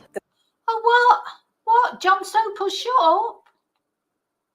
It was a huge attack on The Sun, and yeah, I mean, it was a fairly intolerable pressure. And the most shocking bit for me was when BBC News at 6 received a letter from the young person, from a lawyer representing the young person. They just whacked it on the airwaves in less than an hour without knowing the name of the young person. They didn't check the veracity of what he was saying. As I say, they didn't even know his name. I don't even know if they called the lawyer and got any information. But oh yeah, I'm glad I'm watching this again, because you forget, don't you? Yeah, The Sun at first, it was like everyone was saying, "Oh, poor Huw, poor Huw. Oh, how terrible. You know, this shouldn't be happening. Blah de blah de blah de blah de blah." And that just makes you think, well, you know, John Sopel there. Maybe he's been doing something like that as well. So he's thinking, oh, you know, it's terrible that Huw Edwards has been taken off the TV for something that's not really that much. That depends how you look at it, John, doesn't it? Depends how you view something. And Owen Jones, I cannot bear Owen Jones. I cannot bear him. Just awful. So, yeah. The Sun, you know, I feel like I'm defending The Sun. I never thought I'd ever do that. But in this case, I think they were right. They're getting a load of stick. But they turned out to be right, because then, of course, it turned out that Huw had much more serious things on his phone. they just whacked something he said via a legal letter on air without knowing the background, without knowing what the evidence was. And I kind of think had the Sun done that, they'd have been coming down on us like a ton of bricks. But yeah, it felt like there was an orchestrated campaign by friends of Huw and some in the BBC. Not all of the BBC. I mean, some of the BBC did report itself on some people who'd complained also about Huw within their own organisation. Caught in a very, very hard place, the BBC did what it always does and blames the press. And it couldn't have had a handier target than the Sun. It hates the Sun. But there was nothing really that the BBC could say that the Sun had done wrong. There was no actual smoking gun, so to speak. They reported a story of people who were concerned about the BBC's behaviour, particularly news. Maggie, it's going to be about half an hour. Just to let you know. Can't you get dressed at the same time as watching? Which decided that once this story had come out, they would go to town on Huw Edwards and start bringing up other allegations about him. I perhaps differ with some of my colleagues in thinking that, you know, in the end, what is sauce for the goose is sauce for the gander. And the fact of the matter is, as journalists, we do expose the abuse or misjudgments or misbehavior of people in power. And if we do that to other people, and, you know, one can think of lots of politicians or Jimmy Savile ultimately or others, then I think we have to be prepared to come under scrutiny ourselves if we have some degree of prominence and influence. And how those complaints are handled, I think, is constantly changing. But I think The Sun in this context was completely and utterly legitimate in what it did. This was about whether the BBC was or wasn't investigating serious allegations made against its own staff. It was about basically a kind of cover-up culture that we've seen. Yeah, the thing is, if you put, you know, it doesn't matter what people say, you put yourself in the public eye, you take all the benefits of being in the public eye. Huw, honestly, he's so lucky he's got away with it for years. You know, he's 62 before he got caught. He's had at least 40 years, probably, certainly 30 years of getting away with it, having a family, you know, having a wife supporting him, his family behind him.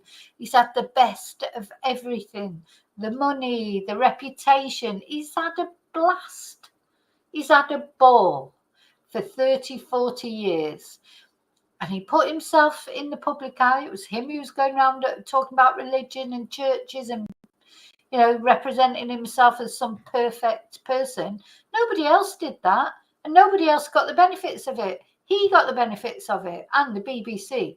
Do you imagine how much money he must have brought to the BBC for them to want to pay him, you know, 400,000 a year or whatever? So, you know, you can't feel sorry for him. He got away with it for years. It's like, you know, feeling sorry for a serial killer. When they finally get caught, you know, oh yeah, they murdered 60 people, but now going to prison for the rest of their life. Oh, didn't. You know, he got away with it for years. Got away with it for years. He's had a great life. If he never had and he's not in prison now. He's not gone to prison. He's on bail or whatever he is, suspended sentence. He's not going to prison. He's having his life.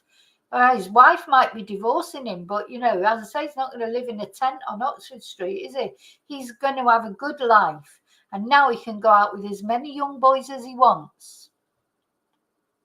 In several other organisations. So I do think that was legitimate public interests. And if it wasn't for The Sun doing these investigations, I'm not quite sure who else would be. Now, those allegations that mother made, they were the first sign of that, the first breeze, if you will, of that forthcoming Force 10 gale that was going to envelop not just Huw Edwards, but the whole of the BBC. And it's a gale that's showing no signs of blowing out. In the wake of The Sun's story, the BBC embarked on an investigation into internal complaints from staff about Huw Edwards, aired by its own Newsnight programme. Newsnight has spoken to two other people, one a former BBC employee. This person told me they'd never met the newsreader, and this person said they received late night messages on social media, including kisses from Huw Edwards, which they said they believed was an abuse of power. The findings of that internal report remain secret. We don't know who did the inquiry or is still doing the inquiry. What we do know is that the results of that BBC internal inquiry have not been published, and they should be. Meanwhile, in February 2024, Anne and David received an apology from the BBC after a separate independent investigation ruled it had mishandled their original complaint. After all we'd been through, it felt to us like it wasn't enough. We were expecting a letter of apology from Tim Davie. It just felt like it has done throughout all of this, like we have been brushed off. 2 months later, the BBC announced that Huw Edwards, who had been suspended on full pay, would be resigning on medical grounds.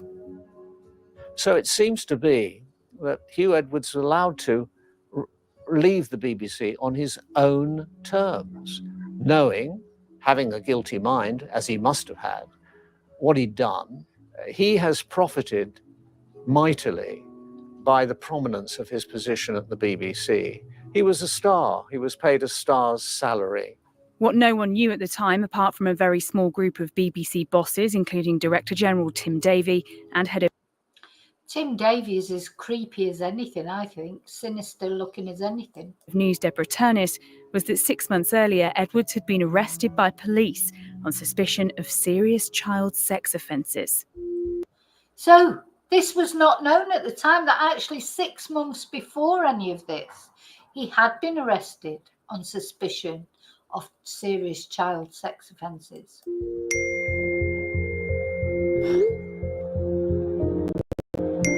So as soon as this guy said, I have naughty images, Huw Edwards, thicko, instead of saying, oh no, you know, obviously don't send them me, for fuck's sake. Go on, send me your images.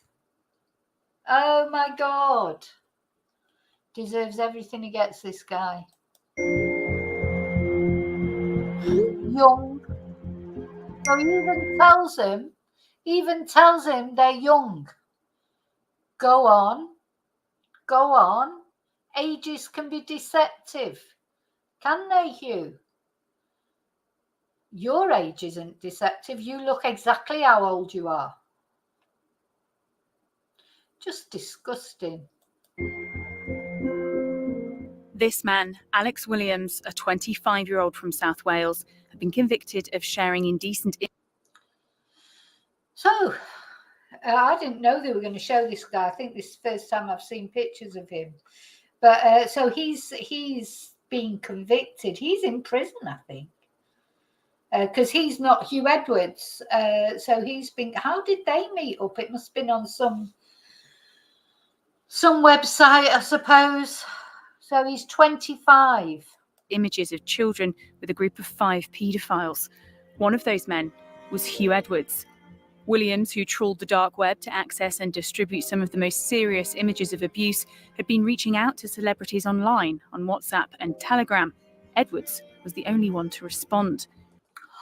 So, do you know, I didn't know this. I've never watched this all the way through. So that Alex Williams, he'd been reaching out to celebrities online about these, about these images, and Huw Edwards was the only one to respond. So, you know, this isn't new for Huw Edwards. You don't just suddenly at 60 start looking at images of children. This won't be the first time. The presenter chatted to the paedophile for 4 years, even meeting him once in person. Over that time, Edwards received 377 sexual images, of which 41 were indecent images of children. God, 41 indecent images of children. And of course, the other ones will have been indecent images, but just not children. But they probably were young people. In exchange, Edwards would send hundreds, sometimes thousands of pounds as gifts for the files, which he described as amazing.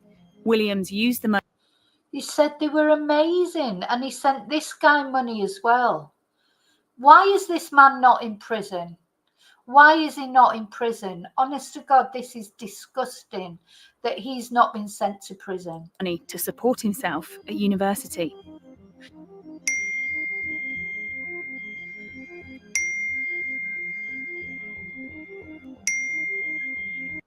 Oh my God. Oh, it's revolting. A file of videos and pics for you of someone special. 12 videos, 42 pics. I've sent you a video of him before. Want me to send you the full file? Wonder what he said. Go on. Yes. Very quickly. What a Christmas! A Christmas gift after all the hot videos.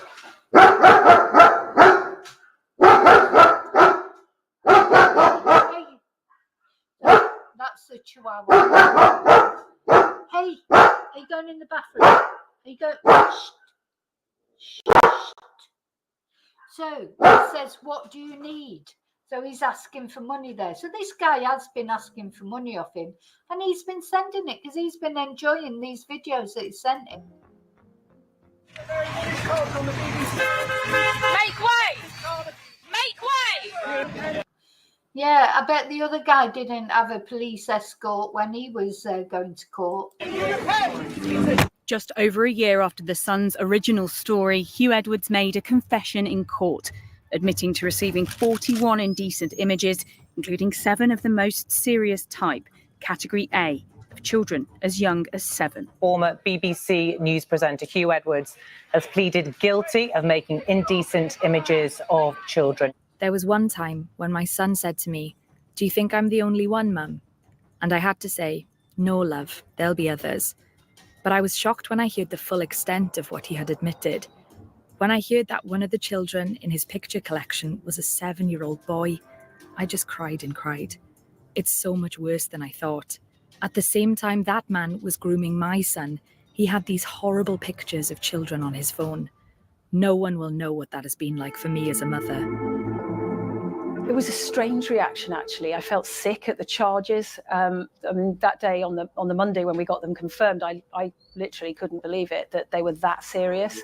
I'd obviously witnessed the pattern of behaviour and the grooming, and I knew what his modus operandi was, but I didn't know it was that bad. I think what was so shocking to everybody, and to people I know that worked with Huw Edwards as well, were really shocked that there were images of a boy as young as 7 to 9 years old, in the most disturbing child abuse images that you can ever imagine. There was clearly something about Huw Edwards which we, the public, the licence payer, did not know, which I suspect his own wife did not know, which I suspect his own children did not know. If, as we now know, he was accessing... Well, nobody knew, of course they did, but why did he keep them? This is the other thing. So he kept those images because he was enjoying them. You know, he's a foul man. Why is he not in prison? He should be in prison. Such pictures, but we know he was accessing such pictures, then he is guilty of a really serious criminal offence. I don't think that anybody who admired Huw as a broadcaster, or indeed who was close to Huw in a family relationship, will be anything but absolutely appalled by that revelation. Following Edwards' guilty plea, the Sun was approached by other men with stories of grooming and inappropriate messaging stretching back to at least 2018.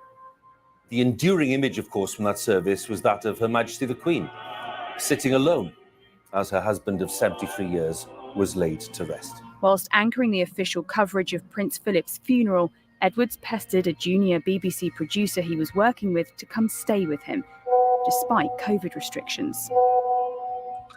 Oh, God. So he's flirting with someone here. You could have stayed here. No, not spare, but plenty of room. Oh, my God. It started off friendly. I thought it'd be good to be in touch with him and potentially to meet him for career advice, and hoped he might give me some help. He even invited me to his hotel room at Prince Philip's funeral.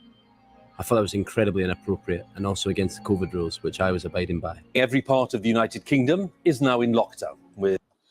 Now, at the end of the day, someone like Huw Edwards, you're trying to make your way in that profession, and someone as respected as Huw Edwards is offering to give you advice and making, you know, you at first you wouldn't realise, would you? And then it sounds like that man did realise in the end. And then the COVID restrictions as well, of course. With people being urged to stay at home as the scale of the public health emergency becomes even more daunting. In January 2021, at the height of lockdown, Edwards breached COVID rules to meet a young man he'd been swapping messages with on social media, the same lockdown he reported on. On the day of the visit, he sent the youngster a present of £200, one of 3 similar payments made to a PayPal account. God, £200. Jeez. Again, there's nothing to in there. I think that's what we have to remember. Because, you know, £200, it's a lot of money, isn't it, to most of us? So it's a big amount of money.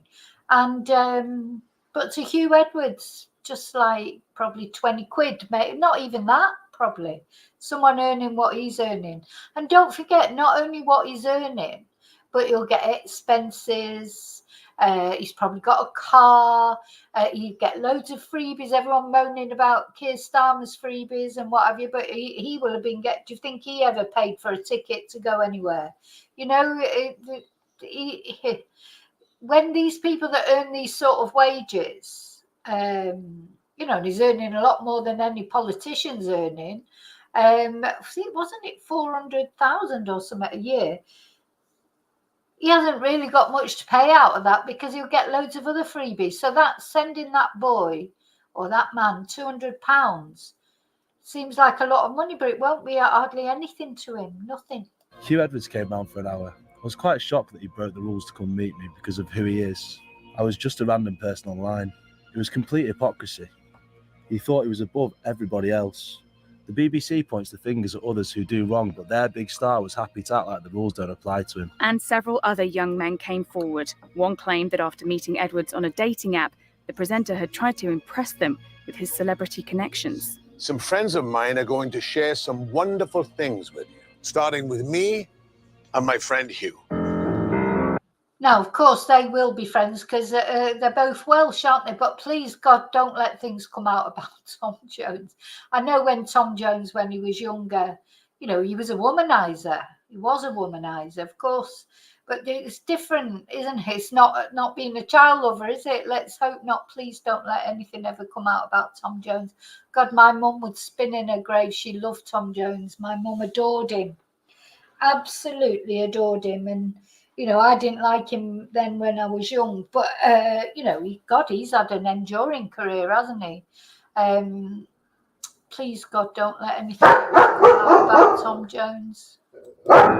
Sending pictures of himself with Sir Tom Jones and Mary Berry. Oh, Mary Berry. Huge muscles, just feel that. Mary Berry. Oh, my God. While another, just 17, alleged Edwards bombarded him on Instagram with love hearts and flowers. When we were compiling our dossier, some of the evidence was shocking. I mean, some of them, like an example, the idea that you can send a 16-year-old boy, 17-year-old boy, love heart messages and that's appropriate, a stranger that you don't know, and that just, those sorts of things shocked me. But some of the stuff around the workplace that we had in our dossier was also extremely shocking and not what you expect of somebody in such a position of power and trust. If a dossier like that had landed on my lap about the behaviour of one of my reporters, that person would have been fired. I think one of the problems that they've had over the years, and certainly it was the case with people like Edwards, that they're allowed to parade around the building as the all-powerful man, and people were too scared to make complaints about him, and some of those that did said they didn't get listened to. It created this culture that he was invincible. And so the fact that he's allowed to behave like that within the BBC is a culture, really. And I'd imagine, you know, that was a similar culture going back to the Jimmy Savile days. Yeah, it's very similar, isn't it? You know, yeah, Jimmy Savile could do what he wanted because he brought money to the BBC, and that's all the BBC care about. BBC is struggling now big time. It seems to be that Huw Edwards is allowed to leave the BBC on his own terms, knowing, having a guilty mind, as he must have had, what he'd done and what he was about to plead guilty to. Now that, to me, is a dereliction of duty, because you have to take hard decisions when you're at the top. Instead, the BBC put ahead of anything else the personal rights of Huw Edwards. They said they had a duty of care towards him, but he also had a duty of care to the BBC, not to bring them into disrepute. And quite clearly, that was not just broken, it was shattered. Well, to be honest, you know, as a human being, you have a duty of care not to encourage paedophilia. That's a duty of care as a human being you have to other human beings, to children. You know, good God, talk about a duty of care. This, you know, I've gone speechless again. Amid At least I'm not swearing much. the fallout of Edwards' court confession, BBC Chair Samir Shah told a House of Lords committee that the BBC has written to their former star presenter asking him to hand back £200,000 in salary paid after his arrest. It was a shock to discover when it was announced, when he was charged, that he had led this Did that wake you up? That's Princess Tia knocking a plate onto the floor. double life. On the face of it, trusted news presenter, but hidden secretly, he was this figure who did the most appalling things. I mean, let's not forget the victims of this, those are the children. Well, I can tell you that Sun readers are furious about him keeping the money in his pension. Yeah, the victims are the children that were on his phone. You know, I wonder if they've been found. You know, have they been found? Have they been saved from whatever abuse they were going through? You know, yeah, all they're really talking about is Huw Edwards and the BBC. So, yeah, God, how many people do you think sent their licenses back after this? You know, it's just another thing for the BBC, and the BBC, they want to put the license up all the time. Nobody wants to watch the BBC anymore. You can watch, there's loads of things to watch. You can watch YouTube, you can watch Netflix, you can watch other channels for free. Why would you even be bothered about watching the BBC? There's nothing good on there anyway. It's all a load of rubbish. So he kept his salary, he even got a pay rise, and then he gets the pension. Now, I'm sure legally it's very hard to take a pension away. But in terms of the fact that they kept paying the salary, that's what's really angered a lot of staff at the BBC and the wider public, for sure. Of course, Edwards should be paying the money back. It's what the public expect. But will he? I doubt it. For Neil's stepfather, who blew the whistle on Edwards, the BBC has still failed them. It's like we don't speak the same language. It's like they don't understand plain English, black and white. It's black and white in my book. I don't know what it is up in London. I don't know if black is blue or whatever, but the way they speak, the way they come about, it's like it doesn't make a difference. It must be normal. It must be normal everyday routines to them up there with the way they are. You know, they look at us. I think they look at us as if we're just lower class. That's it. We're just a lower class. And, you know, we're not educated and nothing like that. You don't have to be educated to know the difference between right and wrong. Exactly. You know, they've probably got more principles than, oh, God, it just does make you angry. That's it, because they're not rich. They're not rich. And like he says, you know, could you imagine if he'd been sending those pictures to one of Boris Johnson's many children, or to, you know, somebody like one of the royal family, young people in the royal family? God, it'd be hung, drawn and quartered. Like, they think people don't matter because they're not from the same social class or they haven't got any money. They thought they could just shut them up, go away, move on, bye-bye, etc. You know, and they didn't, and good for them. Do you know what I mean? It's there. Oh, and then going back to the Sun again, I feel like I'm going to, you know, so yeah, I do like that reporter from the Sun. There's been a couple of them that maybe the Sun is changing. Let's hope so, because I always think of the Sun as this horrible newspaper because of, you know, how it was like with the phone hacking scandals and when Piers Morgan was involved in that. Hopefully, maybe it's changed. Let's hope so. I mean, it's a bit of a rag, you know, at the end of the day, but at least if it's only putting things in it that can be backed up, and no wonder they're crowing about this from the rooftops, because this is definitely one instance where the Sun was sort of looked down on this, that and the other initially, and now they have been proven to be right. So they should, you know, they're resting on their laurels. It's there. It's simple. Our family's been destroyed, and it's been destroyed. It's been ruined right the way from the top to the bottom. Grandparents, aunties, uncles, cousins, brothers, you know, sisters, everyone's been affected by it. It's ripped the family apart. I didn't want to see somebody else's family go through all this, but it had to. It had to happen because the BBC didn't do nothing about it. I believe the family have been treated unfairly. I think people are forgetting that this is a real family at the centre of this, with real emotions and real feelings, and this has broken up what was once a happy family. And I think that the way that people have responded to them coming out and speaking about the injustice of not having their complaint handled fairly, and for trying to help their son, has been absolutely heartbreaking. And I know that they have just done this for the greater good. They just have done this to save their son and save the mother. You know, they have had comments made at them. They've had stones thrown at their window. They've had people knocking on the door and running away. Yeah, because I can imagine in Wales, as I say, Huw Edwards is like a god in Wales. You know, so certainly in the beginning, before it was known of the extent of his offending, I bet they had a lot of hassle. A lot of people thinking, oh, you know, Huw Edwards, you know, he's like Mr. Bloody God's gift. You know, people have said horrible things to them in the shop as they go to buy a pint of milk. It's been absolutely horrific for them, because people don't know what's happened here. They're reading stuff online. They're thinking that that they've done this in some way for financial gain or to to spite their son, and they haven't, and it's been horrible for them. People in the street didn't believe us.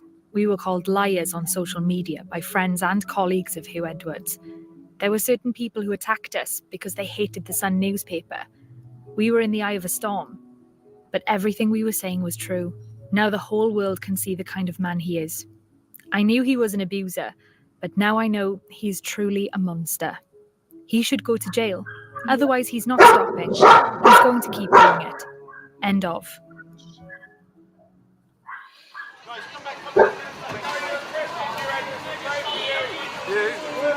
We just heard the sentence. Huw Edwards has been given a 6 months jail.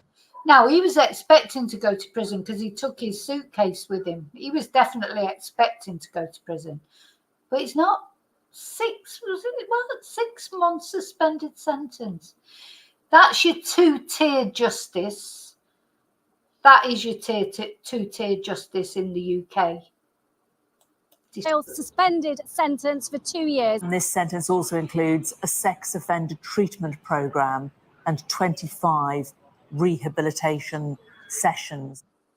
On the 16th of September 2024, Huw Edwards escaped jail after the court heard the disgraced former presenter was in a perfect storm, suffering from a mix of mental disorders and problems with alcohol.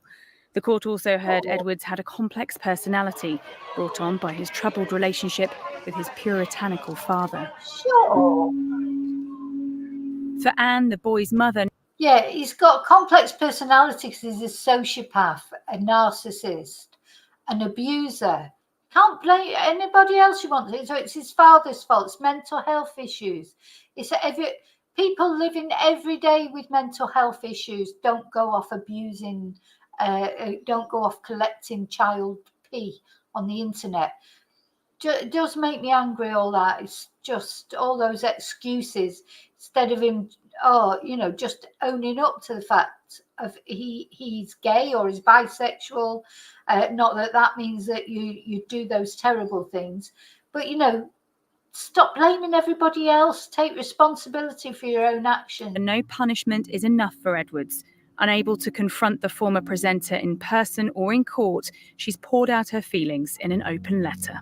To Huw Edwards, I am writing this open letter to make you understand the immense pain and suffering you have caused me, my son, my family, your own family, and all of your victims over the years. You will receive your punishment in court. I won't be able to tell that court the full details of what you did to my family. But I hope, in writing this, to take back the power and control which you so cruelly stole from us. My son was a normal, happy teenager before you wormed your way into his life. When we tried to stop you, you tried to bribe us and set lawyers on us.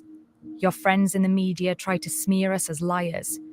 Our own family turned against us, even though everything we said was true. You drove a wedge between me and my son. Only now are we able to try to repair the damage you did. That you have lost everything is no consolation to us. All we care about is that we stopped your predatory grooming and saved our boy. For now, that is enough.